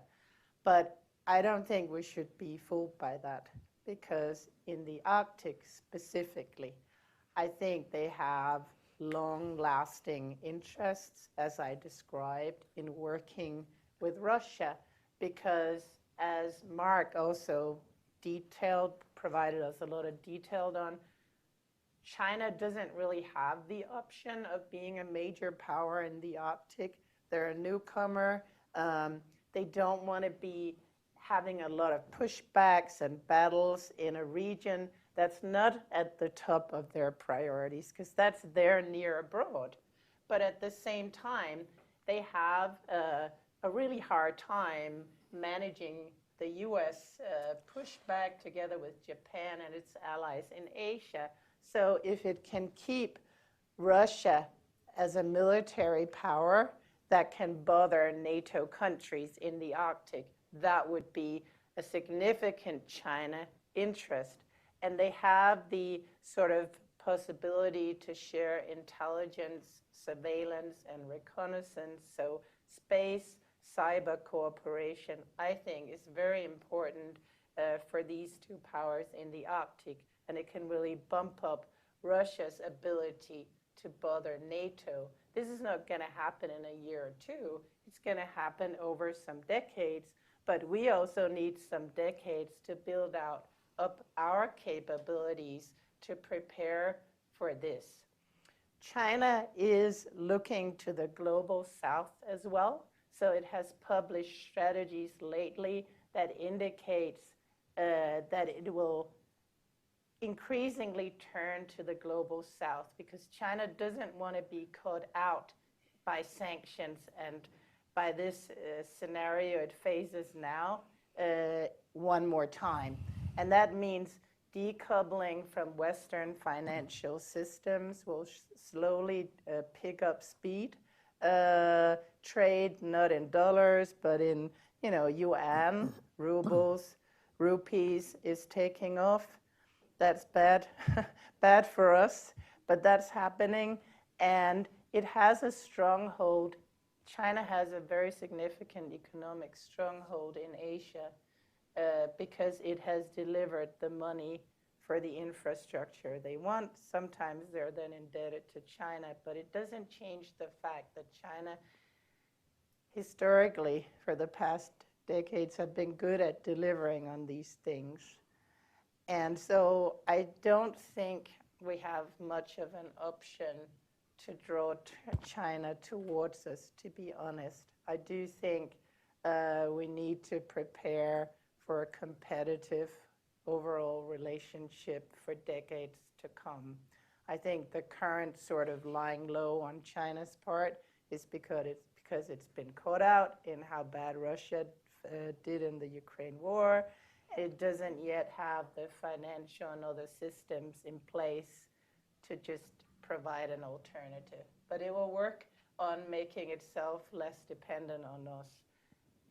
And that doesn't necessarily speak to our interests. Thank you. So I think the point is well taken. It's never a great time. It seems like that we're behind. We have to make investments. I at least seem grateful that the work of the State Department, we have a NATO ambassador here, we have also a ambassador U.S. to Denmark, succeeded to tell a lot of European governments they have to increase their spend in NATO. And that was a difficult message, but it came through. And if they go from 50,000 to 300,000 troops, maybe that was a good outcome. We have as our keynote today Assistant Secretary General Angus Lapsley, who'll be addressing our group. And so it will certainly be interesting to hear his comments. At this point, I'd like to go to some audience questions. We have just 7 minutes, but we can take a question or two if people have them. Okay, all right. Well, we have, great, we have a little extra time. Great. Do we have any questions from the audience? Just gonna get, you want water? Yes, go ahead. Thank you. Thank you for a very fascinating and informative discussion, all of you. And what's interesting about this is, although one senses a certain amount of tension between the different presentations, which I think is really good, actually, I think at the same time, what I came out of all this is some really hopeful indications of where this kind of discussion can go. And since I'll be moderating the next panel, it's one of the things that I want to follow through on. Because we have, on the one hand, we have Mark's presentation with a relatively benign view about what China's ambitions and involvement and activities in the Arctic have been. We've had Lisa Lotta's presentation, which says, you know, when you're keeping track of what's happening with China, you should better also keep your eye on what's happening with Russia, because the two of those have now worked out a condominium of interests in the Arctic, which means that you have to be aware of where China is going, using Russia as their stalking horse in terms of their strategic posture. And then we also have the ambassador's point of view, which is that maybe when we think about what China's overall strategy and agenda looks like, that we need to think about it perhaps less in terms of a South China Sea model, but maybe more about the role that they've played in trying to extend their influence and shape the political landscape in Europe, the role that they've played in the Indian Ocean, and so on, to really understand how Chinese ambitions evolve over time. based on how they establish themselves with a foothold in an area or on an issue and in shaping the discussion. And yet at the same time, I think what comes out of this, and Mark's data points I think are extremely helpful with this, and that is China is still trying to play catch up in the Arctic. That this is one of those occasions in which, in dealing with China, we're not chasing after the train that's left the station, but that we can actually get on and help to guide where that is. And what strikes me that comes out of all of this discussion and all three of your presentations is, number one, the need for a real clarity of vision in terms of where we are with the strategy in how to deal with China in the Arctic. Clarity which, frankly, I don't really get from the current White House document, but which needs to be fleshed out. When I think about strategy, I think about how you bring ends and means together, and I didn't really get much of that from that particular document. But that we also have time, that there is time to arrive at a clarity of vision, number one, and to take steps that we make sure that as China does inevitably become a player in the Arctic region as a near Arctic power, that it's one that will be constructive, that will be helpful towards the stability in that region, and that it is one that doesn't come with nasty surprises coming on because we haven't thought about what we need to do and haven't already taken steps in that direction. That's a comment. It's not a question, but I throw it back to the Sure. panel. Well, do you have I'll make it a question, or do you have a response? I have a comment. Okay. Yeah. Okay, yeah. So I think, in a way, in another report that I did for Hudson, I would describe China's approach in general to the West as a Janus-faced approach, because, and the Arctic is a good example, I think, because it's totally correct that China is a latecomer, and it hasn't had as much success as expected in investing in strategic infrastructure, as I mentioned early in my speech. So it has been denied buying runways, mines, old naval bases across the NATO countries. And it hasn't complained too much about it because it doesn't want to appear to be a bad guy. It has worked very, hard in the scientific and environmental various forum, and there's a lot of them in the Arctic. It has obtained leadership positions in these, and it does have legitimate interests, as do many other countries, in the environmental and scientific issues of the Arctic, because China's climate is very affected by this. But in doing this, it has also, as you pointed out, established a strategic foothold in many places. And sometimes, for example, with space capabilities to create up and down links, you just need a building. You don't need huge investments. So, I mean, it's not necessarily much they need to be able to create some capabilities and have some resources that are dual use and that can also be used against the West. And I think in the Arctic, while China is still keeping its options open, there is, to my mind, also no doubt that because they want to have a strategic foothold, they want to make sure that Russia remains a significant power that can balance the West as they see it.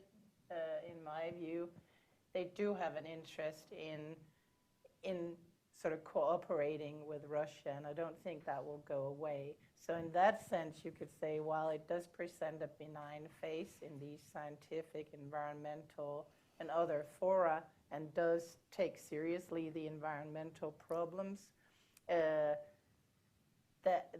positions and assets that it gains from it can also be used against us. And I think it's good that the NATO countries are aware of that and take that into account. But I think maybe a little bit more is needed, especially on the space and cyber front. you. Ambassador Hutchinson.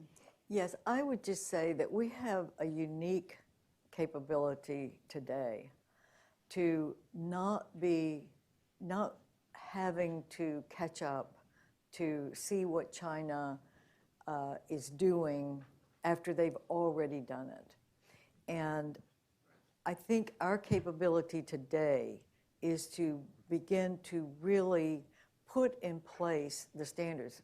Secretary Pompeo said we should have the countries where China is now looking to try to get infrastructure, that we shouldn't be, and it's not our decision, but the decision of the countries allowing China to own property in those countries.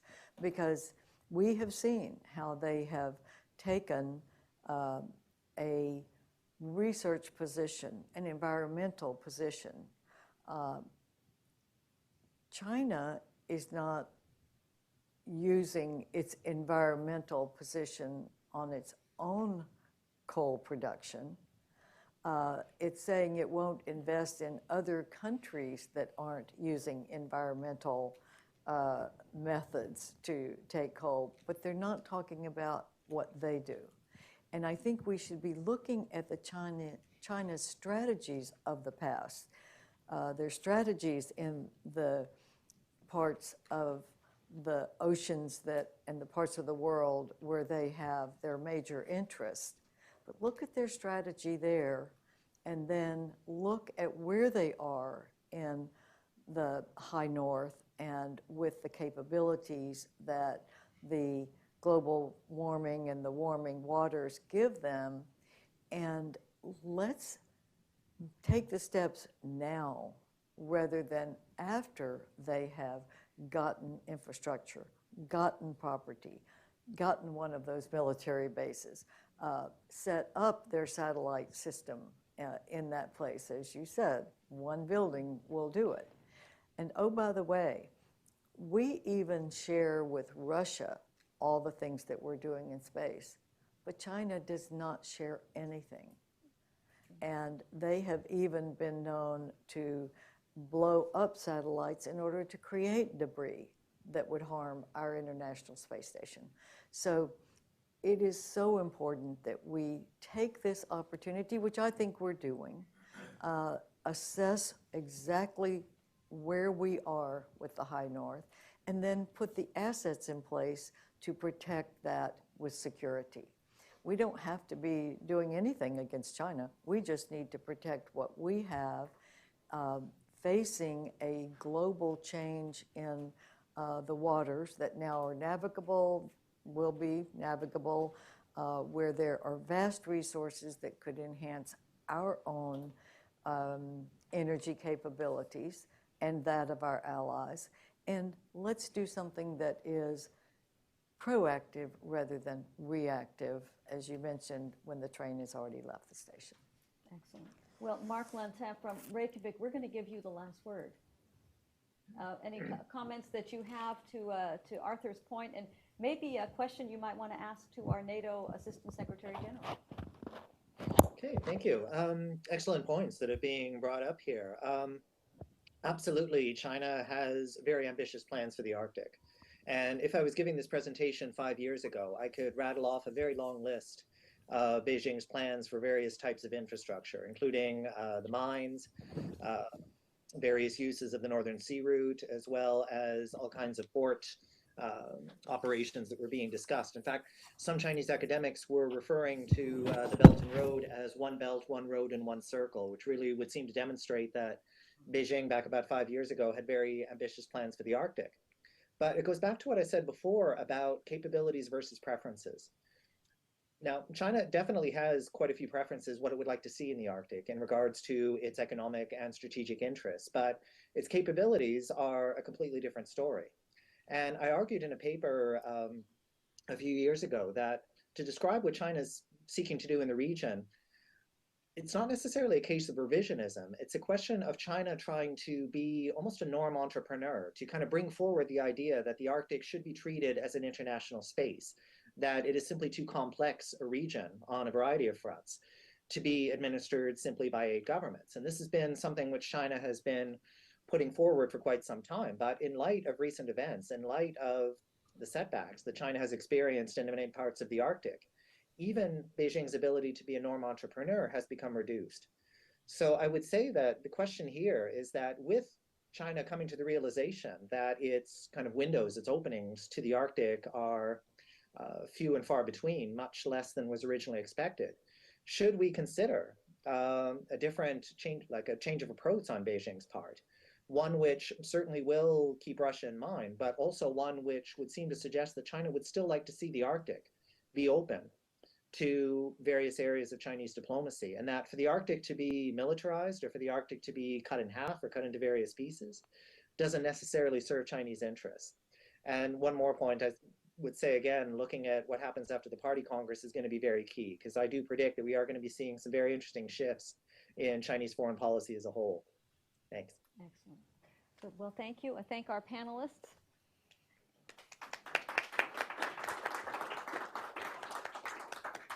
I think we'll take a short break and set up for the next panel.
green shot.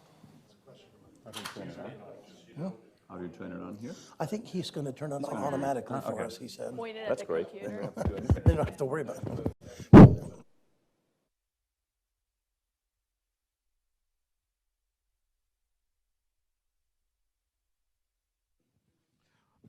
Well, thank you very much. Welcome back. I'm Arthur Herman, Senior Fellow at Hudson Institute, and I'm glad you're able to join us now for our second panel in discussing our topic of how to deal with China's ambitions and China's strategic and economic presence in the Arctic region. As I mentioned in one of my comments from the first panel, ably organized and run by my co-host, Rosalind Layton of the China Tech Threat.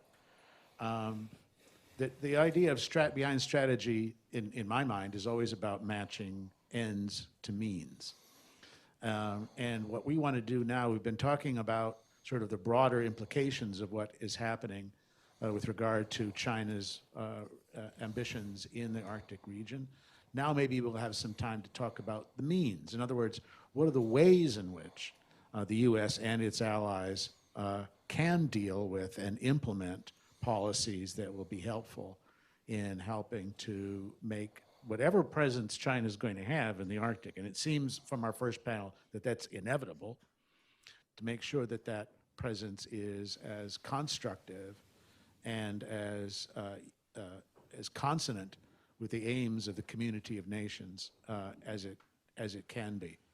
So for our discussion now in our second panel, we've put together a fresh set of expert eyes and knowledge about the area, drawn from a diverse range of experiences that go with being involved in Arctic policy and in dealing with what's happening in that part of the world and the implications, both strategic and economic, for what unfolds in that part of the world. And so I'm very pleased that we have with us, to read from left to right, my left to right, we have Professor David Wright from the University of Calgary, who is one of the leading experts about Chinese military history, as well as about China's current military ambitions around the world, including in the Arctic. We have Kure Christensen, who is CEO and co-founder of Odense Maritime Technology, who has a strong background in engineering and who knows a great deal about the maritime resources and shipbuilding resources that are necessary for cooperation with U.S. and its allies in the Arctic region, as well as understanding China's potential interest in the maritime industry in the region. And then we are also privileged to have the Honorable Carla Sands, former U.S. ambassador to the Kingdom of Denmark, who has recently joined the America First Policy Institute and is vice chair of their section on energy and The environment. energy and environment. Obviously, as we saw from the first panel, very relevant concerns when it comes to what's going to happen in a rapidly changing and transforming Arctic region as well. So without more introduction from me to this, what I want to do is then turn the discussion over to our panelists. And David, would you like to start for us? Since immigrating to Canada from the United States in 1999, I have clued in on how emotionally and symbolically Canadians are attached to the Arctic. It is an enormous part of who they are, even if the vast majority of them have never been there and never intend to go. It seems that for them, the massive Canadian shield and the Arctic Ocean beyond it are anchor points for their very existence and identity. Canada's northern strategy emphasizes the country's deeply ingrained historical relationship to the north and the important role the Arctic plays in forging the Canadian identity. Indeed, Canada's Arctic messaging has always emphasized Canada's inherently northern character, creating an emotional and almost mythological connection to the North, helping them to cement their identity as the most authentically true Arctic nation. Margaret Atwood, Canada's literary titan, has completed 17 cruises to the Arctic, and she always gets off the cruise ships and hikes around on land. She is very drawn to the Arctic and does not seem to know exactly why. Says she, quote, "When you love something, you just love it, and it doesn't require any more explanation than that," end quote. Between writing projects, she and her naturalist husband travel the world, and what she calls her Arctic inspirations are a very large part of her literary wanderlust.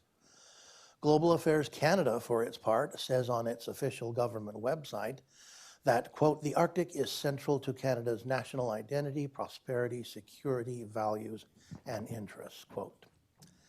And Canadians can get defensive about their beloved Arctic. Many Canadians do not take kindly to any challenge to Canada's sovereignty over the Northwest Passage, for instance, be they from the US, the EU, or more recently from China. China's recent interests and activities in the Arctic make many Canadians uneasy, even if they are unsure of exactly how to deal with that unease. Is the panda bear now eyeing the polar bear's territory and prerogatives in the Arctic? To be sure, many Canadians see China as an interloper and Johnny-come-lately in Arctic affairs.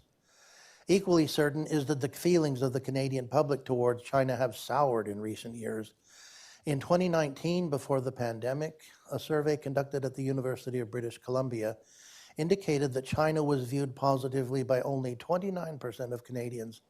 By the spring of 2020, that percentage had dropped precipitously, with an Angus Reid study indicating that now only 14% of adults in Canada had a positive opinion of China. A survey from 2020 shows that even a majority of Chinese Canadians themselves say that the government of mainland China cannot be trusted. But it is important to note that Canada's bad feelings about China do not stem primarily from China's Arctic interests and ambitions. In late 2018, the CCP imprisoned two Canadian citizens, Michael Spavor and Michael Kovrig, the two Michaels. Michael Spavor is a Calgarian and has been a close personal friend of mine since 2004. In November of 2018, he lectured on North Korea to the students in my Modern East Asia history course at the University of Calgary, and the next month he returned to China, where he was nabbed on December 10th, International Human Rights Day. I worried about that man for 1,000 days before he finally made it back home to Canada and Calgary in late September 2021. His detention and that of Michael Kovrig have dogged Canada-China relations ever since. So is Canada all wrought up right now about China and the Arctic? By and large, I would say no. I would say that at present, the Canadian public seems to find China's Arctic ambitions irksome and presumptuous, but not alarming or ominous. In general, Canadian hawks are few and far between, and Canada longs to be everyone's friend. But its recent experiences with China show that that is not always possible. In Canada, there is a robust debate going on about China in the Arctic, with the hawk being Rob Hubert of the University of Calgary, and the doves being Whitney Lackenbauer, who was Hubert's PhD student at Annam La Jeunesse. And they are, after all, Canadians, so they are all good friends. China issued its Arctic policy in the form of a white paper in 2018, but this said very little, if anything, about its strategic ambitions and objectives. These strategic objectives seem to be under discussion and debate the way China's Arctic policy was until the issuance of the white paper. I published a paper in 2011 with the Naval War College chronicling the discussions and debates about China's Arctic policy. When it comes to Arctic strategy, I doubt that the discussion and the debate is going to be that public. In my research, I published in 2018 a piece with the Canada Global Affairs Institute called The Dragon and Great Power Rivalry at the Top of the World, China's Hawkish Revisionist Voices Within Mainstream Discourse on Arctic Affairs.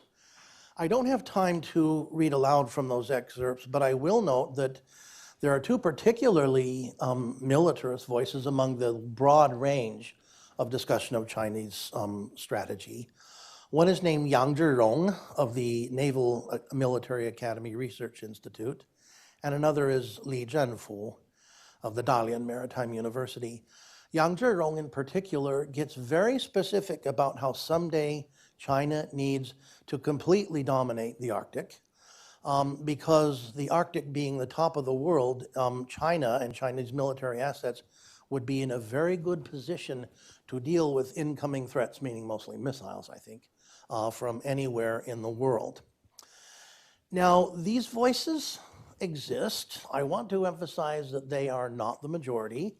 There are a lot of people who are talking about China's strategy in more peaceful terms. But these two militarist voices that I have identified, they are very much mainstream. They are not the Chinese equivalent of American crackpots like Alex Jones or Ted Nugent. They are mainstream in their approaches. So this kind of talk does exist in China to a certain extent. But in the short run to 2030, and the medium run, midway through this century, it seems to me unlikely that anything like this will ever be achieved. Prior to 2049, the 100th anniversary of the founding of the PRC, there are enormous impediments and obstacles to the CCP's path to Arctic, let alone global domination. First, there is China's burgeoning demographic crisis. As China's population ages, China's ticking gray time bomb will see the ratio of working age people to retired elderly go dramatically out of balance to something like 3 working people for every retired person, with unprecedented burdens on the working population to maintain China's aged population. No public pension system in the world would be able to shoulder that burden. That's why China is currently offloading that task and responsibility to the children. Rather than to the government. It'll be interesting to see what this, how it plays itself out. That is, China may well grow old before it ever becomes wealthy and powerful enough to achieve Arctic, let alone global, domination.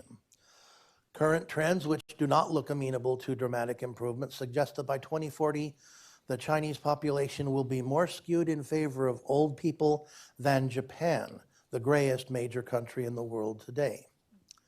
Second, a new RAND study indicates that China does not possess the means to mount effective long-distance expeditionary forces to the Arctic and likely will not for quite some time, perhaps not until 2049. A new article by Lachenbauer and La Jeunesse, one still hot off the press, argues persuasively that China is nowhere near being a peer competitor of any Arctic state in the Arctic, and that Beijing's ability to project military power into the Arctic is limited. Further, they point out that the Arctic may present an enticing opportunity for China to feign strategic interest and bait Arctic states to overinvest in or overcommit capabilities to that region rather than elsewhere in the world. The CCP will not divert military resources and attention away from Taiwan, but if it can use the Arctic to get the free and democratic world to divert its attention away from Taiwan and towards the Arctic, then perhaps it will do just that. This would follow Sun Tzu's ideas about doing no battle yet suppressing the enemy's forces. Chinese military history is replete with things like feint, ruse, stratagem, and especially deceit. Third, China is encountering real-world impediments and setbacks to some of its Arctic plans and ambitions. Think Iceland, Greenland, and Canada, what's been going on there. China is now somewhat constrained by various factors and considerations, including but not limited to capabilities, legal issues, politics, and public relations. Fourth, La Jeunesse and Choi of the University of Calgary call into question the usefulness, practicality, and strategic value of Chinese submarine deployment in the Arctic, maintaining that the US and Russia can effectively control the Bering Strait choke point and that strait contains US listening systems and is within easy range of anti-submarine assets, and that for China, from the Aleutians to French Polynesia, there are tens of millions of square kilometers of deep water in which to hide, all a safer bet than the Arctic. Fifth, right now and into the foreseeable future, China has more important regional fish to fry. The CCP's top priority is, of course, the annexation of Taiwan. After that, its appetite will not be sated, and it may go after what it sees as more lost historical territory, whether Mongolia or the Senkaku Islands, or even territory lost to Tsarist Russia in the 19th century. If Arctic domination is, in fact, on the CCP's list, it is likely way down on the list in the long term. And even then, China might not want global domination or even Arctic domination after all, but regional domination of the Asia-Pacific all the way to the international dateline. In other words, it could be that John Mearsheimer is right about regional hegemonies. Over the long run, however, all bets are indeed off, and by long run I mean post-2049. Anne-Marie Brady has shown that China does seem quite convinced that being a major world power will eventually include being influential in Arctic affairs. And if China does have ambitions to achieve global domination, domination of the Arctic will eventually be essential. Within the CCP, advocates of achieving Arctic and global domination may well have realized that it cannot achieve these ambitions in the short and medium terms, but they will likely defer these ambitions rather than abandoning them. One of China's great virtues is quiet, enduring, and determined patience. China has a long history of planning and deferring over the long haul. Michael Pillsbury's 2016 book, The 100-Year Marathon, drew criticism from academics, some academics, because the reviewers doubted that any polity or government could surreptitiously pursue a coherent set of national objectives over very long periods of time. But in Chinese antiquity, the state of Qin did essentially that. The Qin, one of many culturally and linguistically Chinese states, patiently bided its time, quietly strengthened its economy and military, and doggedly operated extensive espionage networks in rival states for many centuries, until finally emerging triumphant and unifying all of culturally Chinese regions under its centralized and imperial control in 221 BC. Regarding the Arctic, in 1925, a warlord government in China acceded to the Svalbard Treaty, and then after that, China paid essentially no attention to the Arctic until the 21st century. Chinese and Russian domination of the Arctic are a very concerning possibility, one that bears considerable precaution and careful surveillance. I have my doubts about this domination actually being achieved within the lifetime of my children, but it could turn out that my grandchildren's generation may have cause for great concern as they run with a torch handed off to them by the free and democratic world. Thank you.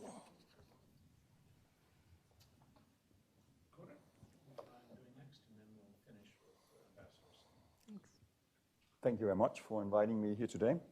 So my points about China and the Arctic are primarily related to my work as CEO in OMT. We is a Danish company that design both Navy and commercial ships, and that includes vessels for the Arctic. In this capacity, I have had first-hand experience with building ships in China, and quite some experience with the Chinese shipbuilding industry, and also with the type of vessels that would be required if you want to have power in the Arctic. So I will address my topic in two steps. First, I will share with you my experience with the Chinese shipbuilding industry and where it is, and then basically ask the question, if China decides to do it, could they out-compete us in the Arctic? Can I have the that one? Thank you. Oh, we we swap the presentations, I think. Can we put his up?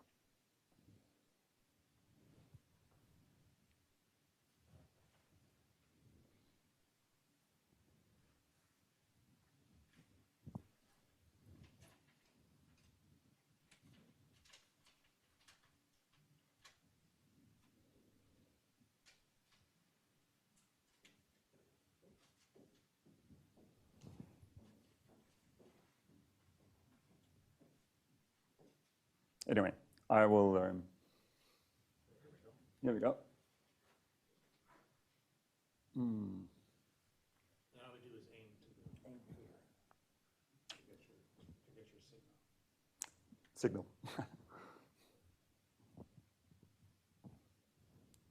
Please go.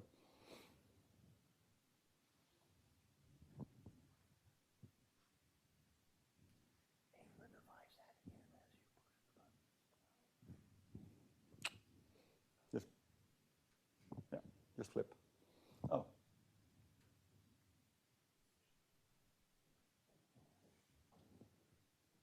Can you flip slides in there?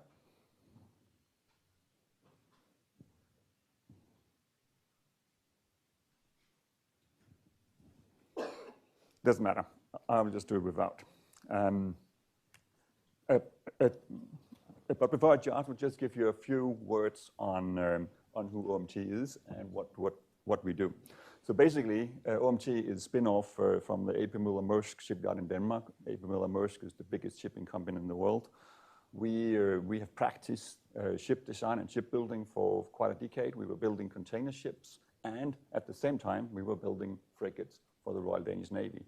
And we did it quite efficiently. We could spit out these ships every 3 months. That included the frigates.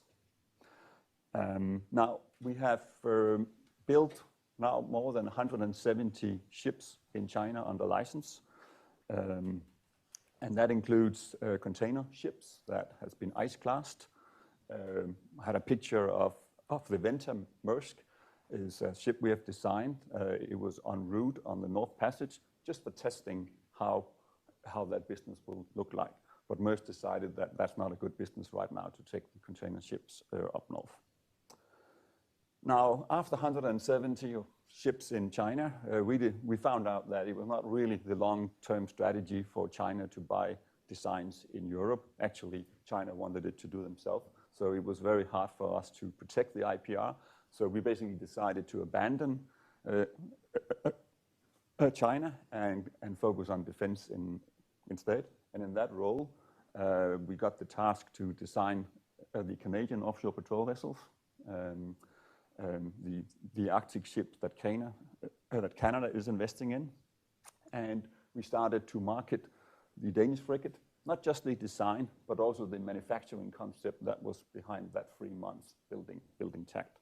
So now there is 16 frigates under construction in 4 countries that would like to learn a little bit more about that building tact, and that includes UK. Now, back to Chinese shipbuilding. Chinese shipbuilding has developed really significantly in the last decade. And they have quietly become the absolutely world champion in shipbuilding. Now, the world's cargo fleet, if you take a look at that, in this sector, already by 1918, China designed more than 52 of the ships that came out that year. They were designed by China, not just manufactured. They manufactured 56% of these ships. They financed 59%, and they operated 29% back in 2018. These numbers has increased ever since. So China has become a superpower in design, in building, in financing, and operating ships. China, Korea, and Japan is still in, but they are really being challenged to remain competitive. Now, what has that to do with the topic today? Well, the question is, how can that maritime power potentially be projected into the Arctic?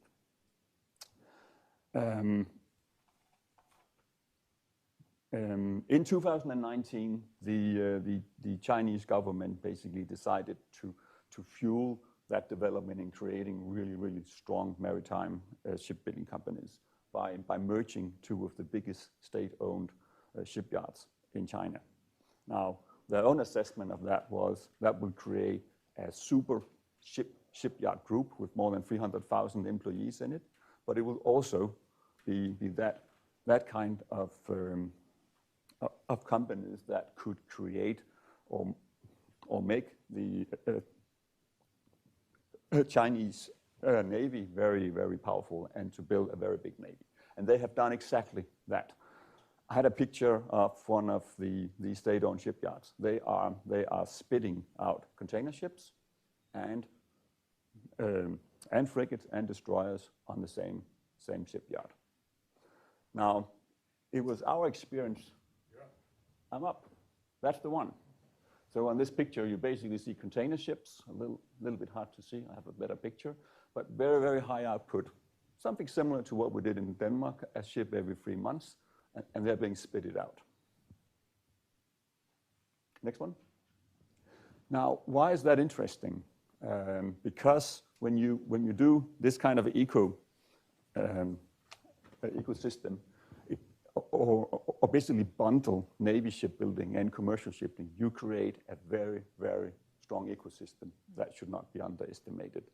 Now, you basically practice how to design ships quickly, and you practice how to adopt new technology on ships. You do that in the commercial domain. And then you reuse these skills when you build the Navy ships. That's what's really powerful behind this concept. Now, this picture is old, but I think we should remember it. It's back from the Second World War. At that time, US had that manufacturing capacity that could basically outproduce Germany on the Second World War, and US did.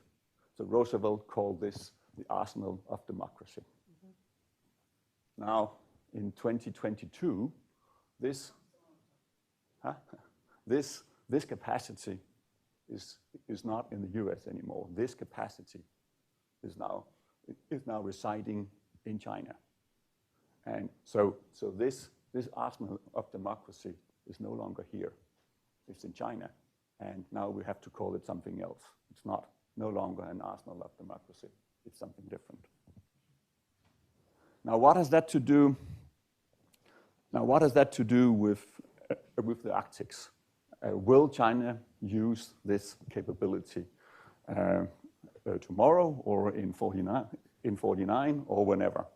Now, they already have designed some these icebreakers, and they're planning to build some more for the China's Polar Silk Road. But will China only build icebreakers? Now, could any of these frigates here, could they actually quietly be polar frigates? It's hard to know. And now I will give you a little insight in ship design. And I've taken the Danish frigate as an example.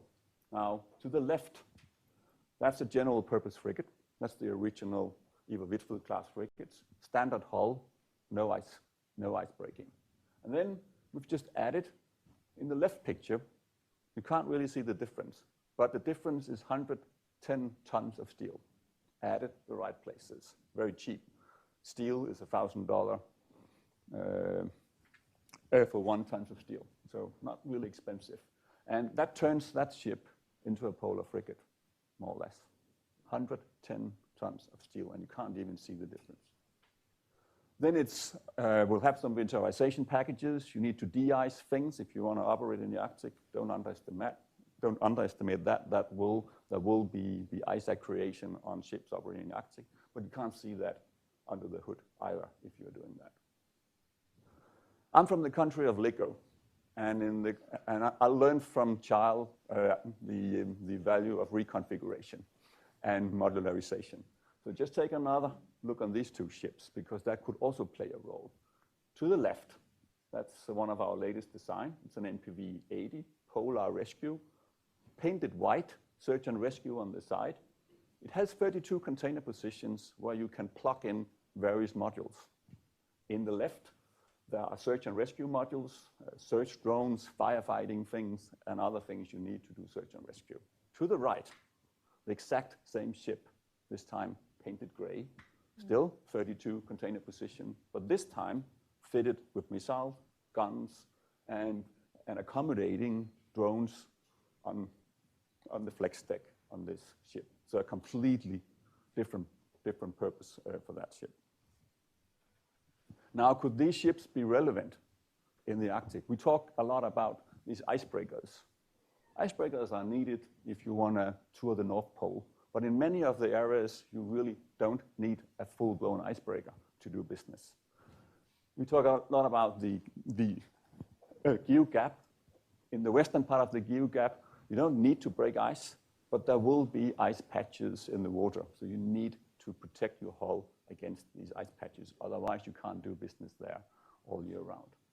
In the eastern part of the geo gap, there's very little ice, so that might be the reason why Norwegians don't have ships that are ice-classed. Now, I don't know if these frigates in the Xinjiang shipyard, whether they are polar frigates or not. We could bet on it, but my point is that if they are, then somebody in NATO needs to start thinking about whether we should add 110 tons of steel in some of our designs. Because right now, we have 4 ships up there that are ice-class. That's the Thetis class. Great ships, but they're 31 years old. They are about to be retired after a long life in the North Atlantic, and there's no decision yet in Denmark to replace them. So my final remark here is if NATO wants to have ship in the North Atlantic, we better start acting and planning where and why we should put the 110 tons of steel into the ship, just to be safe. That was possible in any kind of way, but we'll come back to that in question time. Instead, I think we need to turn to our final panelist, Ambassador Sands. Wonderful. Can we start with my first slide?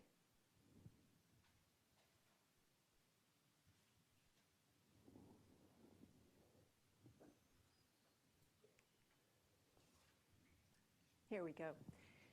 So my name is Carla Sands. I was the U.S. Ambassador to the Kingdom of Denmark. That's Denmark, Greenland, and the Faroe Islands from 2017 until 2021. And while I served there, I was briefed at our National Science Foundation here in Washington. And they created a map that I discovered hanging on the wall.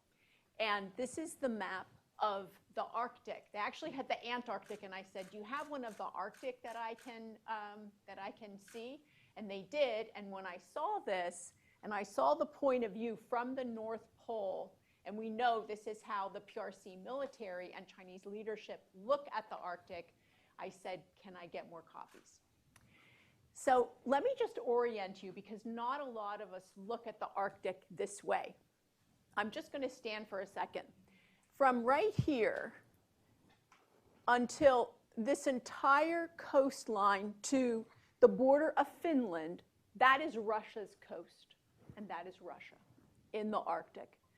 And Russia is militarized, unlike any of these other coasts, with new points of militarization, and they've reopened and refurbished old Cold War bases. This very busy coast. Then we have Finland, which has just joined, is joining NATO. Sweden, both have capabilities. We have Norway. Down here is Denmark. So my region was down here, Denmark. The Faroe Islands, which is just north of Scotland and the UK. Here's the Shetland Islands. Here's Iceland. And here's Greenland, shaped like a keyhole. And so we were in Denmark. Here's the GI-UK gap, Greenland, Iceland, and the UK. And this is the region that we dealt with while I was working with my team. Then we have Canada and the United State of Alaska is there at about 9 to 10 o'clock on the map. So this is the region that we're talking about today, and China. And why is this significant? Because in the United States, most of us just don't pay attention to the Arctic, and we don't really have a great understanding of the region. It's not on most people's radar. So when I began to talk about my concerns about China's presence here in Faroe Islands, even in Denmark, and certainly in Greenland in 2018, I was met with closed doors and no at the Department of Defense, the State Department, and the White House, everywhere else, Commerce, Trade, USTR. So I got the copies of this map and actually rolled them up and put a red bow around them. And I took with me a book about the Arctic that I found in Greenland, about the US military occupation of Greenland during World War II. And I took it to the White House, the Pentagon, secretaries, assistant secretaries, all the way down, about 4 or 5 deep, because those folks write the policy papers, and began to talk about the region. Because I was briefed while I went through ambassador school by the State Department and various departments and agencies, and that's how I learned. And if no one tells you, you're not aware of the challenges. So my team and I focused on resilience against Russia and China most especially, because especially in Greenland, we saw the economic opportunities that China was attempting to insert themselves in, and then we saw the Russian military activity in the region. I'll just give you another example. In the Faroe Islands, they had many military ship visits from Russia, but the United States Navy hadn't visited the Faroe Islands for 30 years. So I was able to ask the number 2 at the Navy, do you think we could get a ship visit to the Faroe Islands? And it was yes. So now we have that cooperation. And we saw that Russia does a lot more trade with the Faroe Islands than the US, for instance. China does a lot more trade with Greenland than the US does, at least by the time I left in 2021. So China has a minority interest in a majority of the mines in Greenland, and Greenland is rich in rare earth minerals. And we know we need those for our cell phones, military equipment, electric car batteries. And so, let me see if I can go to the next slide. So there are challenging conditions here in the high north. And my number one goal when I went through ambassador school, they asked you to make your goals, was open a consulate in Greenland. We hadn't had diplomatic relationship for 67 years. So you begin to gather information, right? And we found that this is how we got around on the ice sheets, was on sledges that are pulled by motorized vehicles, kind of like a snow machine. And you can see here's the edge of the ice sheet. It's cold. And so there are also challenging conditions on the ocean. You were talking about this. The US has 2, one doesn't work all the time, icebreakers. Russia has 40, and some of them have missiles on them. So it's a very different. China now has, like you were talking about, a bigger Navy than the US has at this time. US has a smallest Navy we've had since World War I. And so we are being we are being outspent and out achieved in some areas that if we want to be competitive, we have to look at. So we need to know what's above the water, on the water, and under the water. And China has a habit of, Russia too, turning off their transponders. This is all open source. We get Chinese fishing vessels where they're not supposed to be, illegally fishing out the waters. And then we have not just illegally fishing, but also using their fishing craft as military vessels. Another trick. So there we go. So we also have the ice melt. And so we have more ice growing in some areas, less ice in other areas, different years it's different. But there's a chalky kind of silt that comes off of the ice sheet and the icebergs, and it's a fascinating area, kind of like the moon if you ever want to get up there. Then we have the Summit Station, the U.S. National Science Foundation in cooperation with universities, up on the ice sheet. If you remember the map, and the keyhole-shaped Greenland, kind of in the middle. And the circumstances are extreme. We have Thule Air Base, which is in the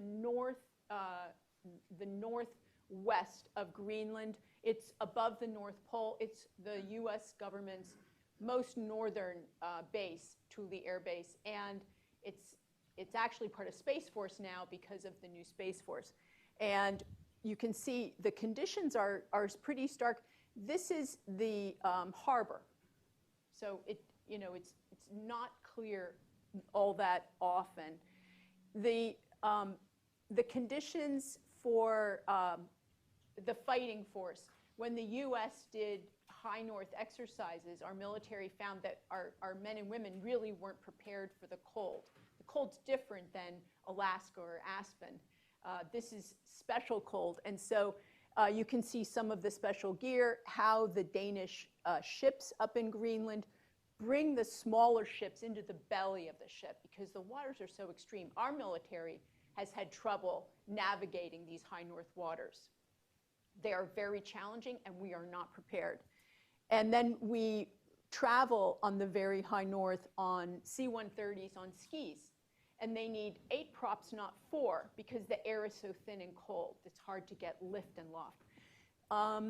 A funny story, so when we prepare to go to the high north, they had sorel boots, and those are good boots for cold weather. Well, I had my own. I thought I liked to wear my own boots, not their boots.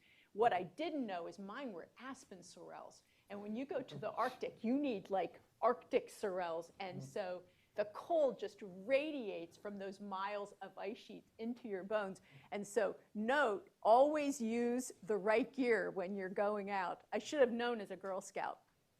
Okay, so here we are. So NATO does cold weather exercises. They did one up off the coast of Norway a few years ago called Trident Juncture. They work in Poland because many European countries don't get that cold.